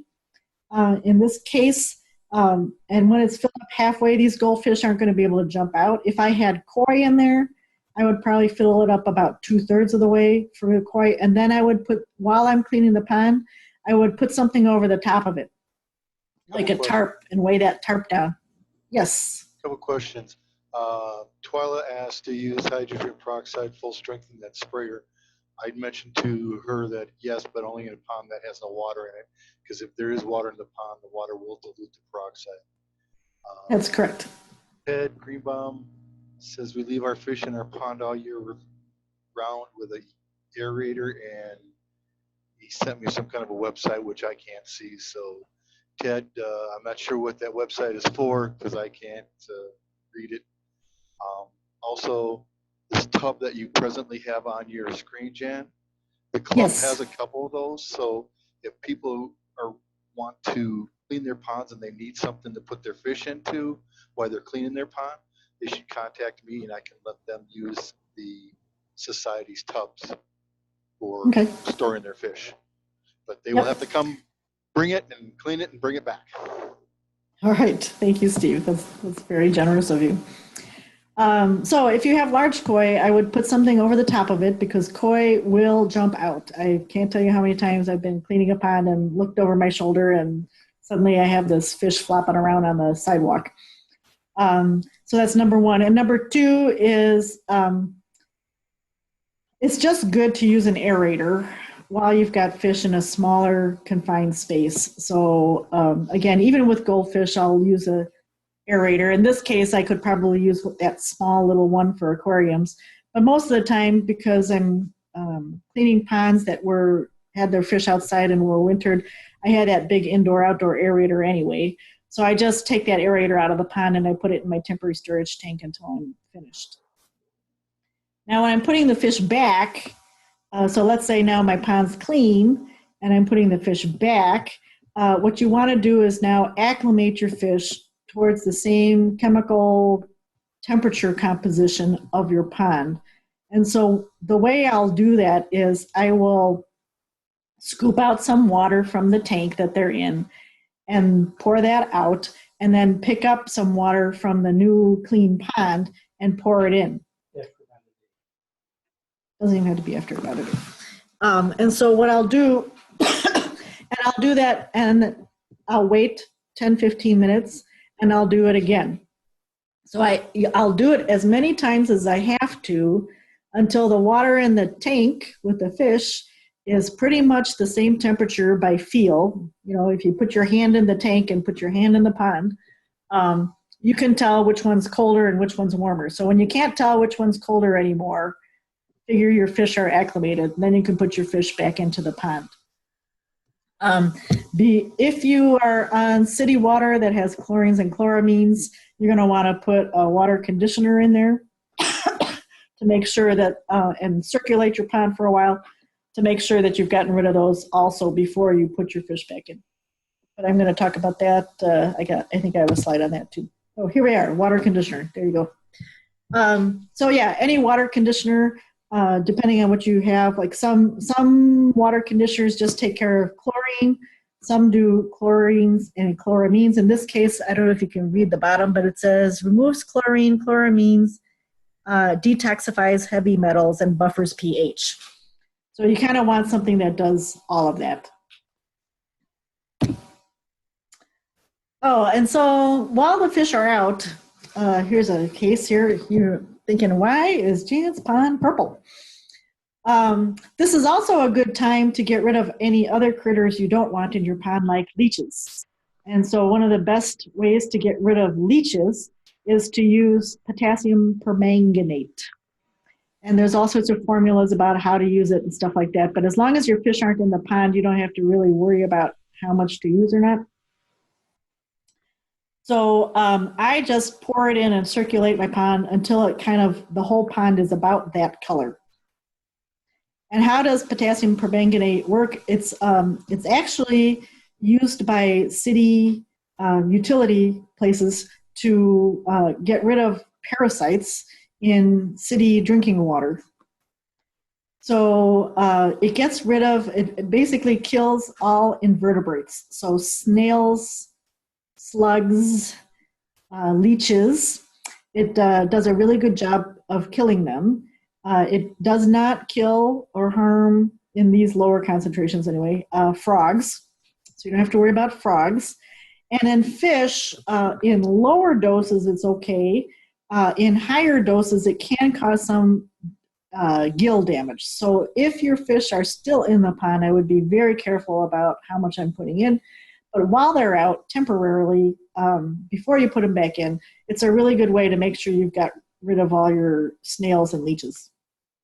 And my rule of thumb is this potassium permanganate is an oxygenator. And so it consumes carbon material, plant material and stuff like that. So it does also work on the sludge that's in the bottom of your pond. And as long as you have aeration, it will get consumed over time. And so when it gets consumed, when it's done working, it would automatically turn clear. So you kind of go back to that, oopsie, let me go back here, that purple. So you're looking for a color change, right? You put it in, it's purple, and then clear. So you want to know the timing of when you're going from purple to clear. And in order to do a good kill job on your snails and slugs and leeches, you want it to be purple for about 4 to 8 hours. So if you put it in and you run it and you look 2 hours later and it's clear again, you probably want to do a second dose. And if you put too much in, let's say you put some in and you're there overnight and you look in the morning and it's still purple, so it's been over 12 hours, you can neutralize it with hydrogen peroxide. So you just pour a bottle, like a quart, in the case of my pond's about 700 gallons. So in my 700-gallon pond, I did a leech treatment this spring, and I just dosed the heck out of it because I really hate leeches and I had leeches. So I put too much in, and then the next morning it was still purple. I just poured 2 quarts of hydrogen peroxide and it instantly changed back to a normal color. So that's how potassium permanganate works if you have problems with slugs, leeches, or snails. Okay, let's see. I'm trying to think of what other slides I have coming up because I thought I had some other. All right, while your pond's open, it's a good time to work with your plants. I have some other slides later that talks about the actual physical thing of cleaning out your pond. But it's a good time for your hardy plants to do some spring division, fertilize them, clean up your pots. Stuff that doesn't need to be divided, I at least wash off the outside of the pots. We've got some early risers I'm going to show you about, like marsh marigolds, things that are late starters. You might want to treat them a little differently. What I call your heat-loving hardies, stuff that doesn't really take off until the water gets really warm, like lotus or hibiscus. We've probably got some dormant tropical plants that you've either stored dormant or indoors as house plants. So here's my water lilies that pulled out of a pond. You can see they're kind of full of algae and stuff like that. In this case, I wasn't dividing them, but you could probably get a good spray along the outside of the pots. Here's, if you do decide to divide your water lilies, here's kind of what you're looking for. You want to wash as much soil off as possible. And then your roots should be white and firm on your water lilies. So if you have anything that's kind of brown and mushy, get rid of it. So here's an example of a tuber with lots of growing tips, lots of roots. And those white ones look good, but that brown one, just get rid of as many of those brown ones as you can. And then on some tubers, you can start pulling them apart, like gently teasing these roots apart. You can see clumps that still have growing eyes on them. So here's an example, starting to tease apart some of this. And this is one of those water lilies that doesn't grow on a tuber in one direction. This does a mound. So this particular water lily happens to be chromatella. So that will tend to get a bunch of growing eyes on one kind of circular mat, which you would have to pull apart. On other ones, like this particular one, I don't know if I have a cursor. Steve, can you see my cursor? Yes. Okay. Right over that little green spot. Excellent.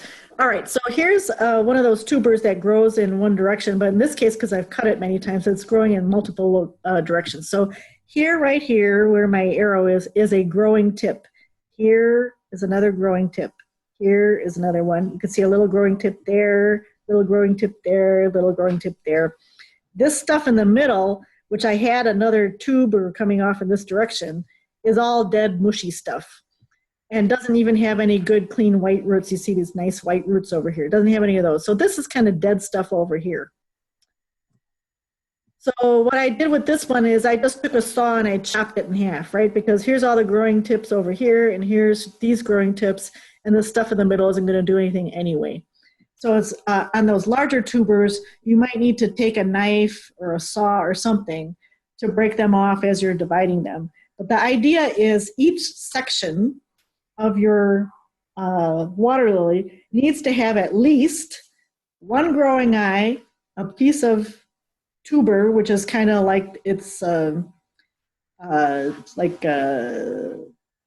part of its like an egg and an egg yolk would be, so it's got some nutrients with it and some roots. So each section here has multiple growing eyes, multiple roots. And then if you have a tuber that grows in one direction, you kind of want to point those growing eyes towards the area that they have the most length to grow in. So here I had a section of tuber, and because I had no growing eyes off the back of it, I placed the tuber towards this edge of the pond. So this growing tip has all this room to grow before it's got to hit the side of a pond, side of a pot, and go over the top.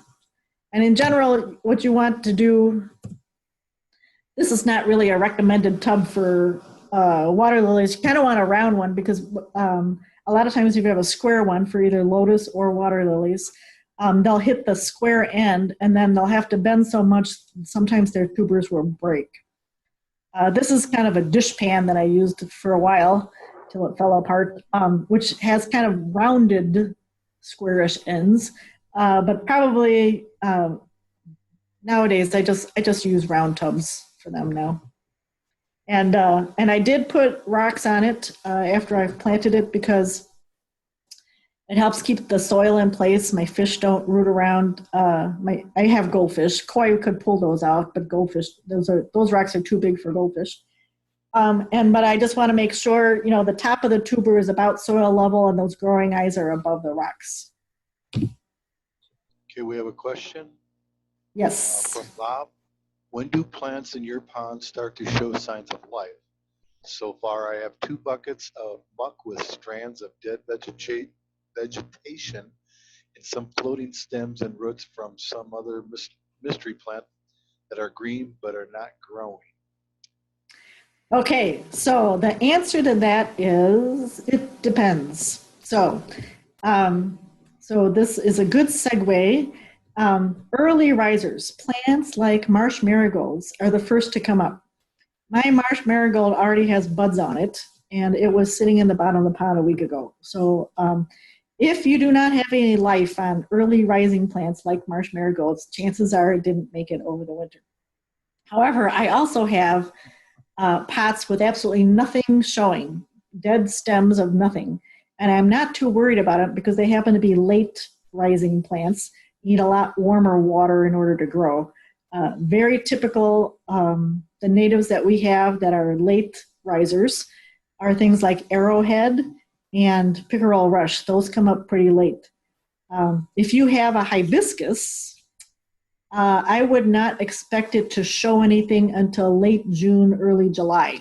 So don't throw out your hibiscus. I always say until July 1st, but then we had that 1 year, Steve, where I had given up on my hibiscus because it was 4th of July already. And I went out and I bought another one, and wouldn't you know it, it still came back to life. So the answer to that is it depends, and you kind of have to know a little bit about your plants, whether they're early starters or in this case, late starters. So here's a late starter. What is this? This is arrowhead. So if I were to dig up my pot of arrowhead right now, what I would find under the soil is these tubers on the left, these fleshy tubers. So you could take on those ones that you don't know what they are, that you see nothing but dead.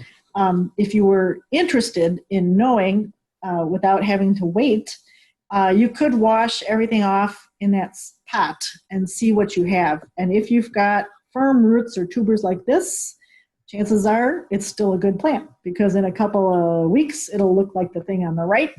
It'll start sending up some green stuff, but those come up pretty late. So my advice on the ones that you don't know what they are is I would just keep them wet, maybe bring them a little bit higher up so they're in warmer water. Or if you want to take them out of a pond and just lay them, put them in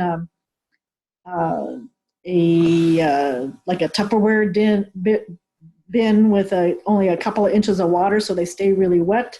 They'll get a little bit warmer faster and come up a little faster than they would if they were just still sitting in the bottom of the pond. So I would try to get those ones that you can't see anything about right now.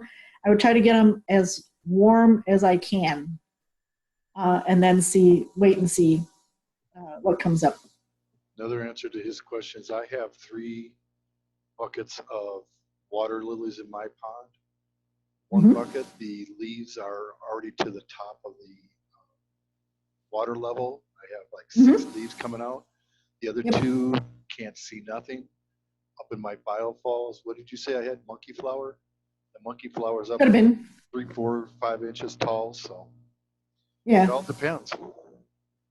Yes. If it's a water lily and you don't really know if it's alive or not, what I would do is I would try to press my thumb in it. Because if it's mushy at all, then it did not survive. So it probably ended up freezing out. So if you kind of stick your thumb in, and if you could press your thumb into that tuber, that's no good. But if you push into the soil, if you know where the tuber is and it's firm, then chances are it'll still be coming back.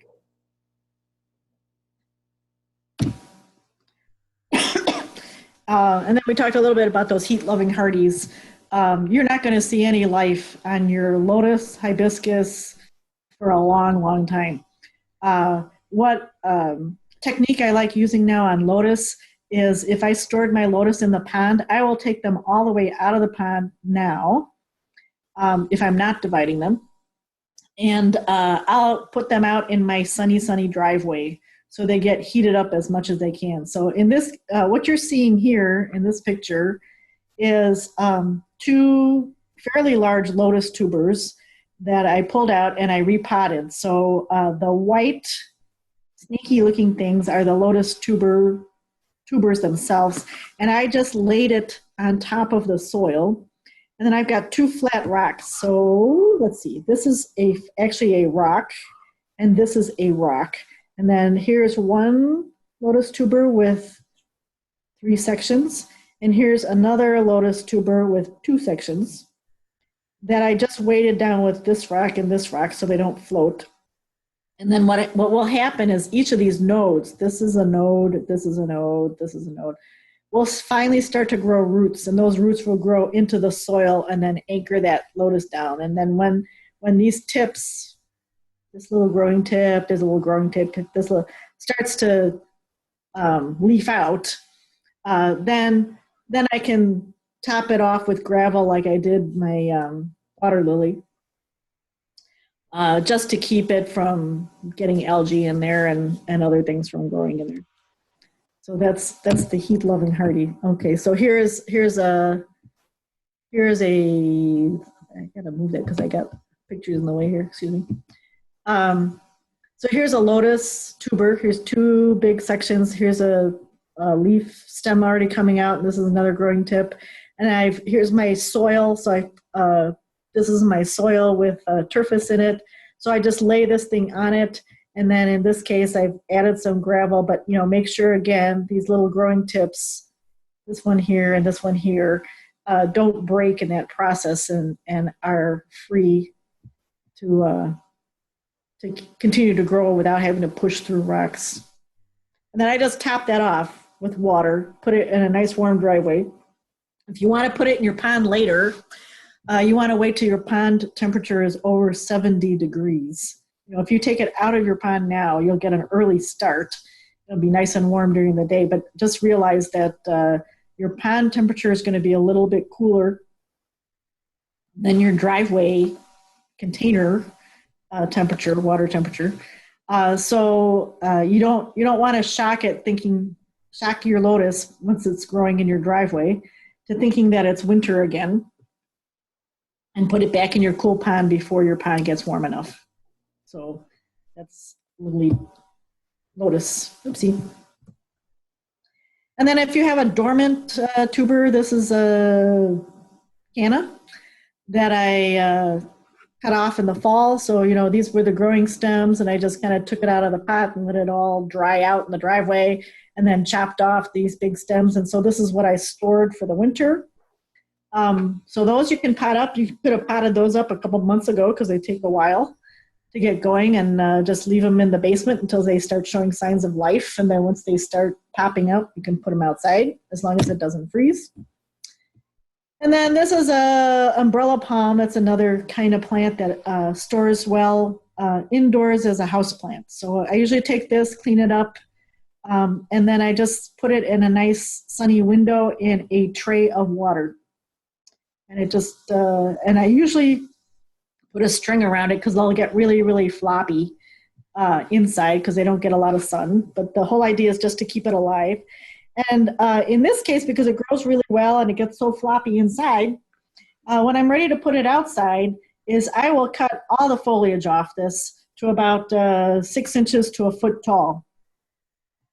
And then I'll put it outside. And that way I don't have to worry about acclimating it to the sun. And the stuff that grows up after that will be stronger because it'll be outside in the wind. Because otherwise, if you take this inside and let it grow all winter and then put that whole thing outside, you'll get sunburn on the leaves and the whole thing will flop over anyway. So I usually just hack that back after I bring it out. I think it's still too cold now to bring out these tropical indoor plants because evening temperatures are still pretty cool yet. So I still have all my indoor tropical houseplants are still inside right now, but you might want to start acclimating them to outside in little brief stints if you're so inclined to doing so. I have a couple questions. Yes. Is there a plant you recommend for a fairly fast-moving stream, somewhat shaded area? Yes, there are multiple plants that do well. Um, I'm assuming you want something that kind of grows in the rocks between the leaves, in the gravel, that you can kind of just tuck between gravel that will grow both in and out of water, kind of soften the edges of those rocks. A nice low growing ground cover. Here's a couple of hardy ones and a couple of tropical ones. So a couple of my favorite hardy things that will grow in somewhat shady areas is the water forget-me-not. It has tiny little periwinkle blue flowers and is hardy in Minnesota. Another one that I really love, of course, can't find it anywhere anymore, is the European brookline. That was one of my favorites because it fills in really nicely and easy to pull out. You don't have to worry about that jumping places and not, having it everywhere. That will do okay in sun and somewhat shady conditions. You can, if you want something taller, you can grow variegated sweet flag. That's a nice iris-looking stem. That variegated sweet flag does best in full sun, but will do okay in partially shaded areas. And you don't even have to plant that in soil. So you can just tuck it under a rock in your fast-moving stream. Take a piece of tuber and tuck it under a rock, and it will find its own way, its own level, and it can handle a fast-moving stream. A nice little another hardy one, which is not considered a water plant, but will do okay, is Lysimachia, which is a creeping jenny. It's a very low growing ground cover with kind of green, or you can get it in a lime green leaf, a little yellow buttercup like flower. That will handle some wet conditions of a stream in shade. And then two annuals that will do really well. One is just the regular old garden variety of impatiens. The impatiens, if you buy impatiens at the nursery, you would have to tuck them in pretty well with rocks. Make sure their roots are really shoved into a corner of something, because otherwise the fast-moving stream will take them downstream. So the whole idea is to anchor them somewhere. I know Gary DeGrand does a lot with his waterfalls, which is in deep shade. He uses annual impatiens there. And then another cute little one that we're selling this year is an aquarium plant called red rotala. That one can grow completely submerged, but when you grow it above water, it makes a really nice kind of matte cover, and it will go down the edges of rocks and containers. It's a great little container plant too. So those would be some of my suggestions.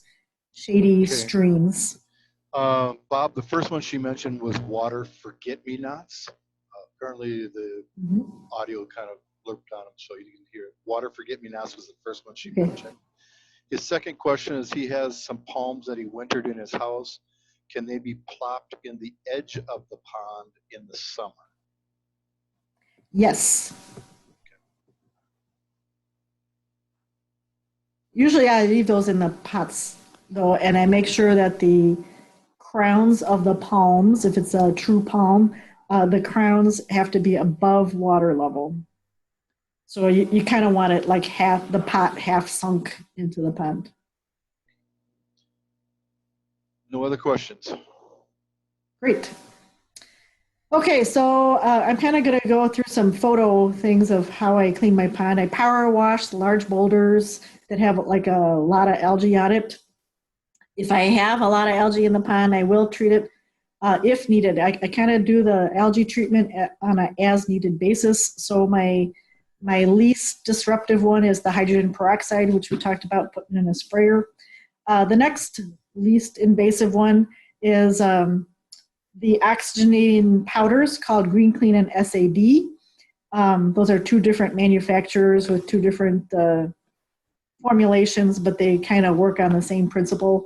That's a granular that will work underwater. So if you do have a problem with string algae in the summertime, I usually spot treat those with Green Clean.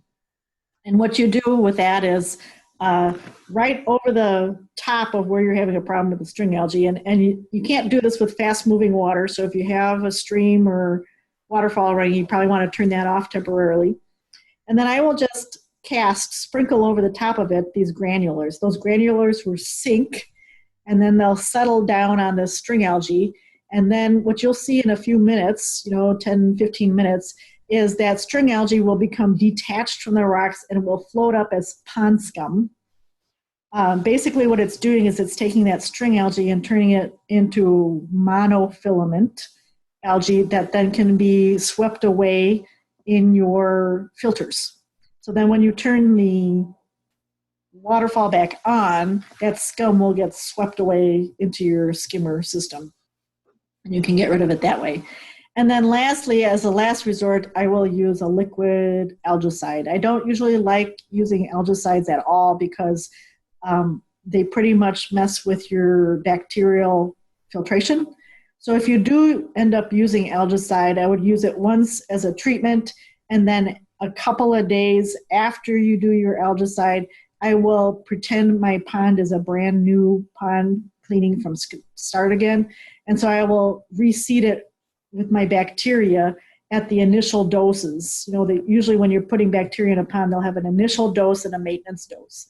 So put it back in as an initial dose. And with that bacteria, you can't overdose a pond with bacteria. So I kind of have a when in doubt, more is better. It's not harmful to do too much bacteria if your ponds are not stable. Do you add salt or not? I add salt if I have fish. I add it only once when I'm putting new water in after I've cleaned it. And I do it at a rate of 1 pound per 100 gallons. Why do I do that? Well, salt helps your fish maintain a good, healthy slime coat. So it helps your fish resist disease.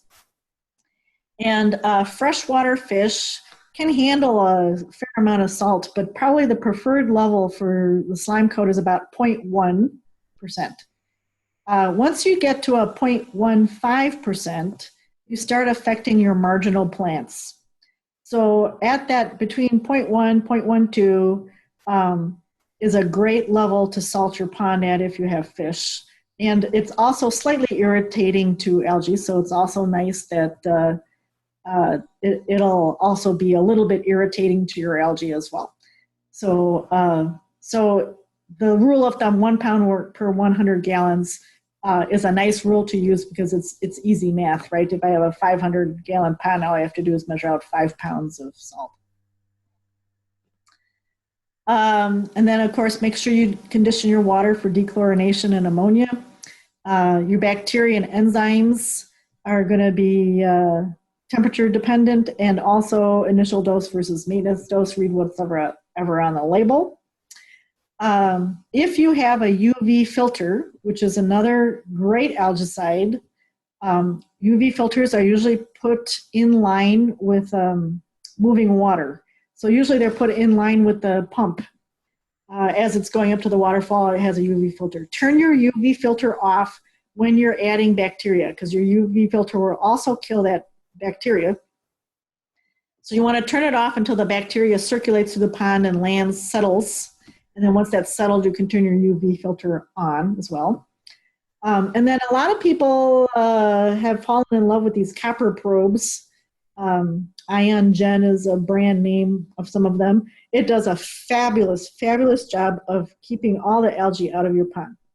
Okay, that's the good news. The bad news is it comes with some warnings. We've had some people who haven't monitored the settings that they put it on, and this copper is a natural algicide. So, but it also is a toxic mineral to your fish. So you can get fish kills, you can kill other plants if those copper levels get too high in your pond. So if you're going to use something like that copper probe, it might be good to just turn it on at a low dose, just enough to get rid of the algae. and then try turning it off for a while and see if your bacteria can keep up. That might be a better way to do that. I'm more of a believer of trying to get your pond in balance, and if your pond is in balance, then you don't need extra things like UV filters or copper probes. So that's just my personal preference, but I was trying to present the things that are available in the industry. Okay, this is a pond at the end of winter, beginning of summer. You can see that it's just, I got an aerator in there, tank at the top of the screen where I've got my fish, and a bubbler going. And so, when you're cleaning your pond, I don't go until like perfect, super clean. But again, at least, here you can see the gravel, you can see the large rocks. I haven't completely scrubbed all the large rocks down, but at least I've cleaned off all the water lily pots and put them back in, and I got the water running again. This is another one. This is probably, if you haven't cleaned your pond this year, this is kind of what my pond looked like before I cleaned it. You'll get a lot of that string algae at the bottom. So it's easier. So we put the container there where we're pumping the water, the first water for your fish. It's a lot easier catching fish in a smaller volume of water. So usually I don't start catching my fish until I have at least half the water pumped out of my pond. Just makes it a whole lot easier that way. But again, the first water that I pump out goes into the storage tank, and then it goes out into the rest of the yard, because that mucky pond water is really good fertilizer for all your other plants. And then here you see that, I'm just kind of hosing down the super big rocks. And here's a close-up kind of, you can see the trail here, of my fan spray on my power washer, how that actually is pretty good at getting this patina off the rocks. But you don't have to scrape all those all the way down. And then kind of here's where I'm finished, and I'm in the point of refilling. So I've kind of cleaned off all these water lily pots and put them where I wanted them, because that's a lot easier to do when the pond's empty too. And I'm just starting the filling process. And then here it is when we're done with the fish back in. So I just like starting out this way in the pond than necessarily trying to take what started out with all that algae and trying to, deal with the algae in the spring. So that's kind of why I like, I know it's contrary to what Jamie was talking about, but if I had a really, really, really large pond, I would be working more with the bacteria and enzymes to get rid of that algae than necessarily having to drain it, clean it, and fill it again. That's just another view of that same pond. So we talked a little bit about the water conditioner, bacteria. And I think we already had a discussion about, we had it in reference to the cold water bacteria, but all bacteria, if you're getting bacteria in this liquid form, again, make sure you know storage conditions, where you bought it from, how old is it. The microblip products specifically, if the bacteria is alive, should be stinky. So if you open up the bottle and you smell it, it smells lovely and fresh, then that's probably bad. It should smell stinky, and then it's good. I tend to like to use these preformed packets. So this is a Pond Vibe, which is meant for large golf courses, large volumes of ponds. And this Easy Pro Pond Vibe and this Pond Clear, these are pre-measured granular packages, and these packages dissolve in water. So you just literally stand at the edge of your pond, throw this packet in, and walk away, because the packet will dissolve and that will spread out the bacteria, and then your pump will surround it, swirl it around, and it will eventually end up on all your surfaces. In addition to bacteria, I like to use sludge removers. The sludge removers work in a slightly different way than the bacteria, and they consume that layer of muck at the bottom of the pond. Again, microlip has this liquid form, and that will turn your water tea-colored. If you remember those slides I had with the potassium permanganate, instead of purple, it'll be brown. with the microblift, and then over several days, it will clear itself up again. The nice thing about using a liquid thing is it gets really well dispersed throughout your whole pond because it carries through in the water really well. You can get a powder sludge remover bacteria, and then you can also get these pellets.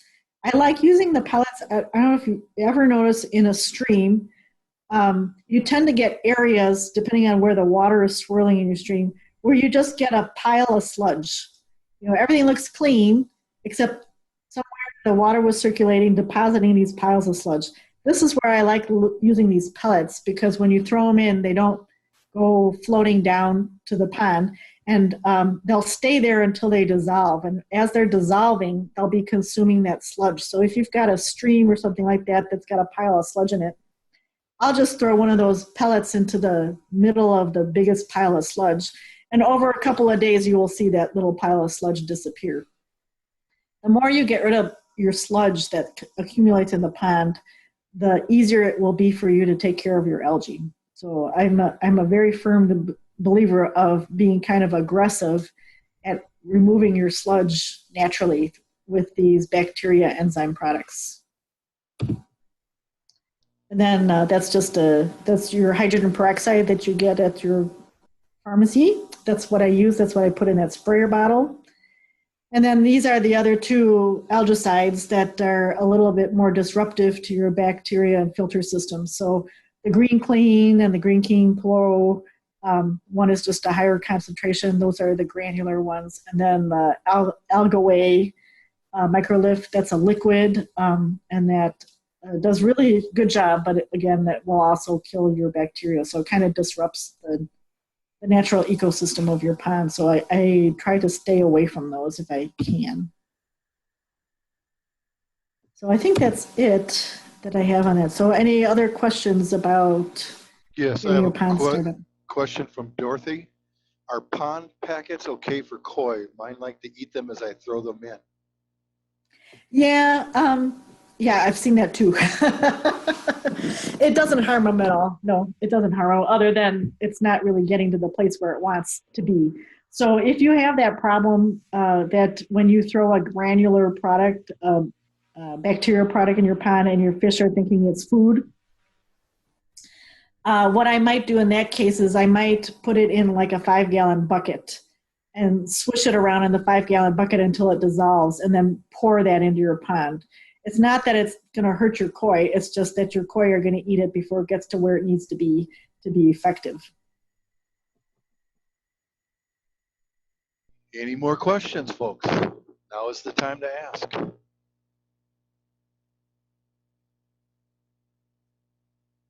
right, Carol has another question.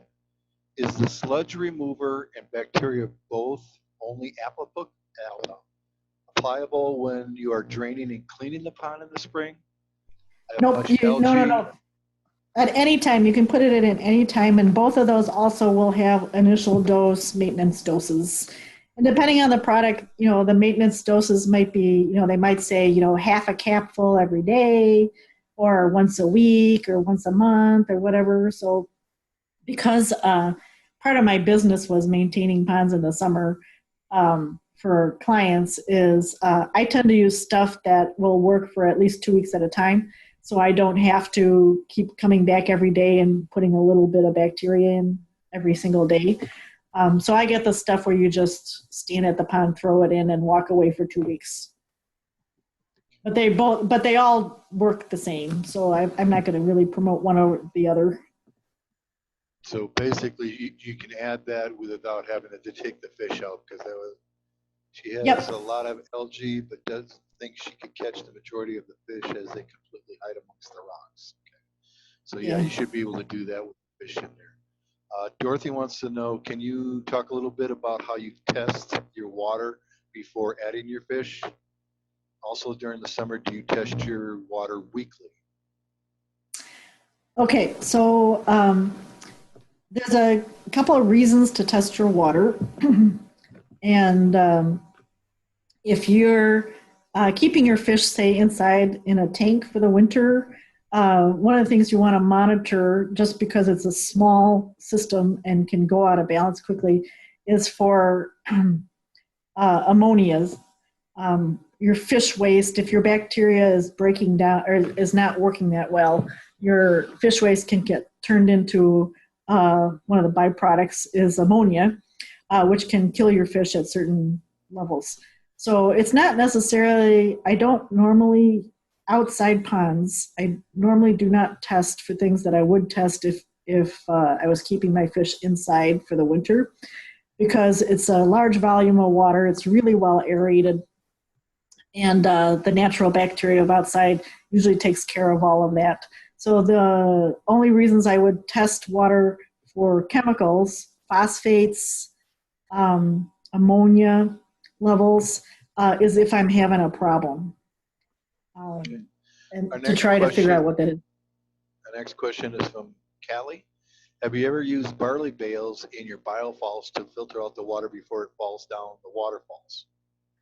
Yes, barley bales work really well. It's another great natural algicide. And so how did we get to recommend using hydrogen peroxide? Well, one of our members, Tim Weiss, did some investigation about how barley hay straw works. And the way it works is you get these bags and you put them in moving water, and over time that barley starts to decay. And one of the chemicals that barley gives off as it decays happens to be hydrogen peroxide. And it's the hydrogen peroxide that it gives off as it decays. That's what gives it that algicide property. So if you have barley bags, they won't work for a couple of weeks. So it takes, you have to be a little bit patient. Once you put them in the water, it takes a couple of weeks for them to break down and start giving off these chemicals. So putting them in your biofalls is a great way to do that. What I've heard for people who use it is what they like to do is they put in one bag every month.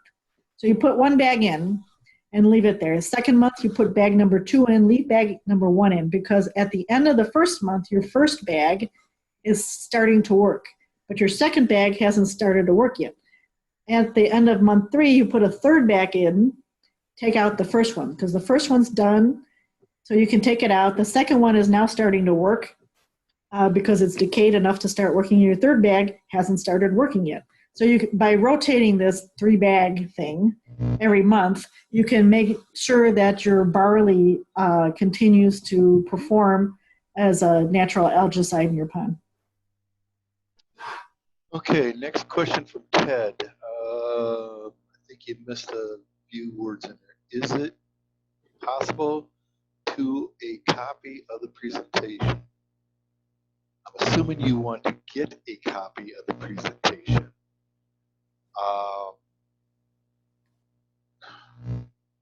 As far as this recording, it's going to be posted to the websites.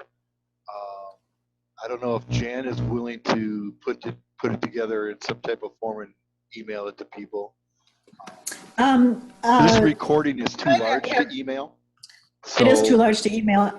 And the file size of my PowerPoint is actually too large to email. I tried to do that earlier the first time I gave it to Marla so she could put it on the website, but it's too, the file size of the PowerPoint, because I got a lot of pictures in it, is too big to email. The only way to get a copy of the recording that we're making today is you would have to send a flash drive, a thumb drive to me. I could copy it to that and send it back to you. But other than that, there's no way to email these because they're just way too large. We have another question from Carol. Jan, are you available for paid on-site consultations? Kind of, yes, depending on where you live and how much help you need. Yes, I am available for on-site. You can just give me a call. I'm in the directory.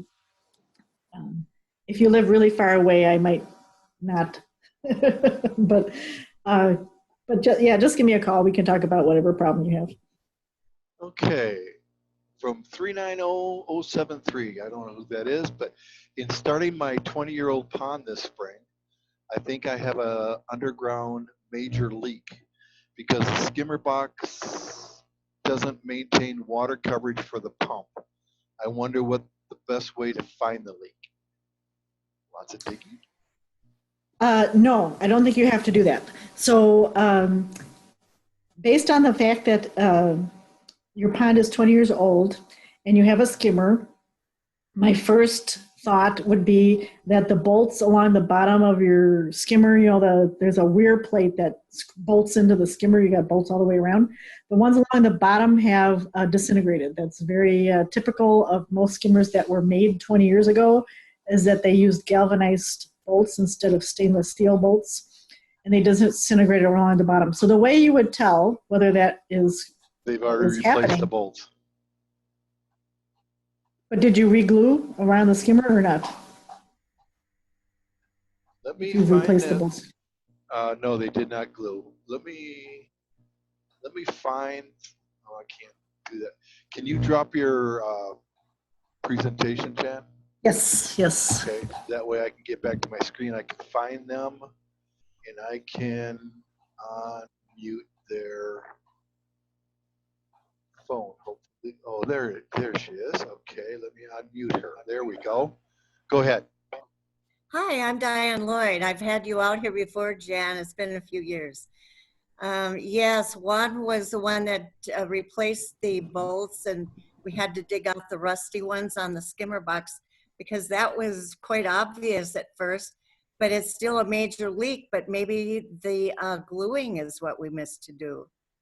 I doubt that. If now that I know who it is and who's been out there, it's probably okay. My next thing would do is if you think it's in your underwire plumbing, rather than have to dig the whole thing up, buy a new piece of tubing and take your pump from wherever it is in your skimmer box, run new tubing above ground to the top of your waterfall and run that.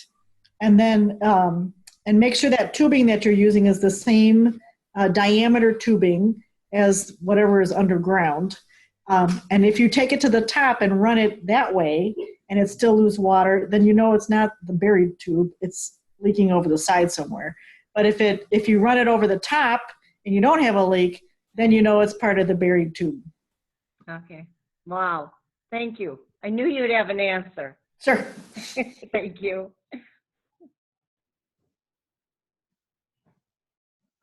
Okay, Ted, can you share PowerPoint on a cloud? Oh, I would prefer not to do that. I think we'll have the information available on Facebook and the website and YouTube channel. So if you ever need to get back to it, you can go to that. Okay, Dorothy says this was super terrific. Thank you so much. Bob, is Bob still here? Dorothy says practical and helpful. Okay, Bob says I am blocked. I'm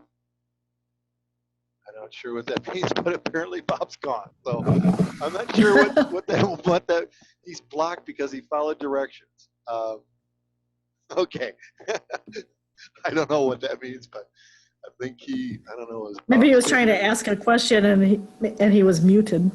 That could be. Carol says my first Minnesota Water Guard Society meeting. Can't thank you enough. All right, thank you. Oh, welcome, Carol. Thank you. Yes. Let's see. Let me see if I can find Bob here.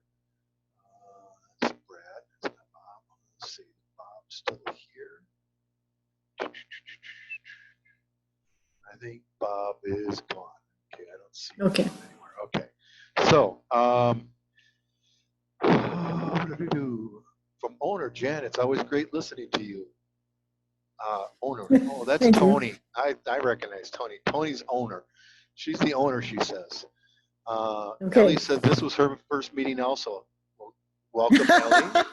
We got a couple new Ellie members here. is So that's my mother. awesome. Wait. Ellie is my mother who's listening from Riverside, Illinois. Well, hey, Mom. that is awesome. Nice to see you, Ellie.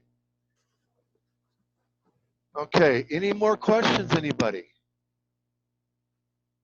Well, we had at one point 41, so that means there was 39 participants, Jan, besides you and I. Oh, great. I don't know. I think this went really well for everybody. Well, the people it didn't go well for, you don't know because they probably couldn't log in. So, Yeah, we did get somebody, Sandra Dill and Jeff Groutman. They said send us the thing. Jerry said she sent it to them, so they okay. never did join. So I'm not sure if they just had an issue or what. But I think this is gonna, until we can all get back together and be in the same place without spreading germs to kill everybody. I think this is the way to go. Hopefully everybody spreads the words to their friends that you guys attended this and it worked out well. And hopefully for our May meeting when we have Doug Jensen, it will be a larger turnout, but Okay. 39 other people is awesome. Yeah. So thanks everyone for showing up. But it's a little hard to just talk to a screen because I can't really tell if people are understanding what I'm saying or I'm going too much on one topic or what. So I'm going to try and get to Zoom and see if there's a way that I can still see everybody when you share your screen. So okay. All right. Well, thank you. We had the chat up, so yeah. The chat seems to be working. Okay. Jerry says she will email the link for sale. Oh, for the volunteers, yes. For the volunteer thing. Yes, also, please. I can remind them to look at the website. Okay, so she's going to remind them. Excellent. And probably within the next week or so on the website will be our order form. Once the order form is available, you can start ordering because we will fill orders on a first in, first out basis. So the first people to order will get the preference. So if we ever have any of those sold out categories, like when I talked about the multiples of, people who put their orders in first will get their orders filled first. Doesn't matter what time you pick up.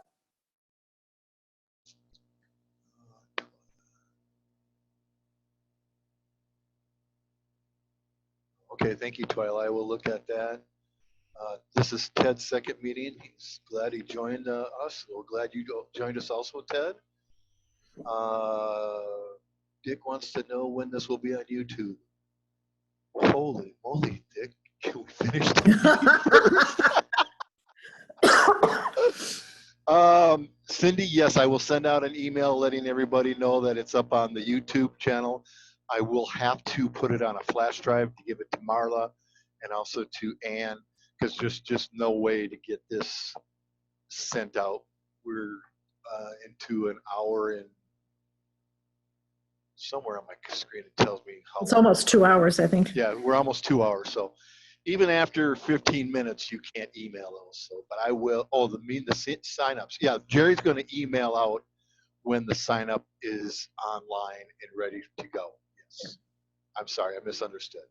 Yeah, I imagine Jerry will have that information by minimum at the end of this week, Jan, for the sign up for the volunteers. Oh, the sign up's already ready to go. She can go right after this meeting. She'll send an email out, I'm sure.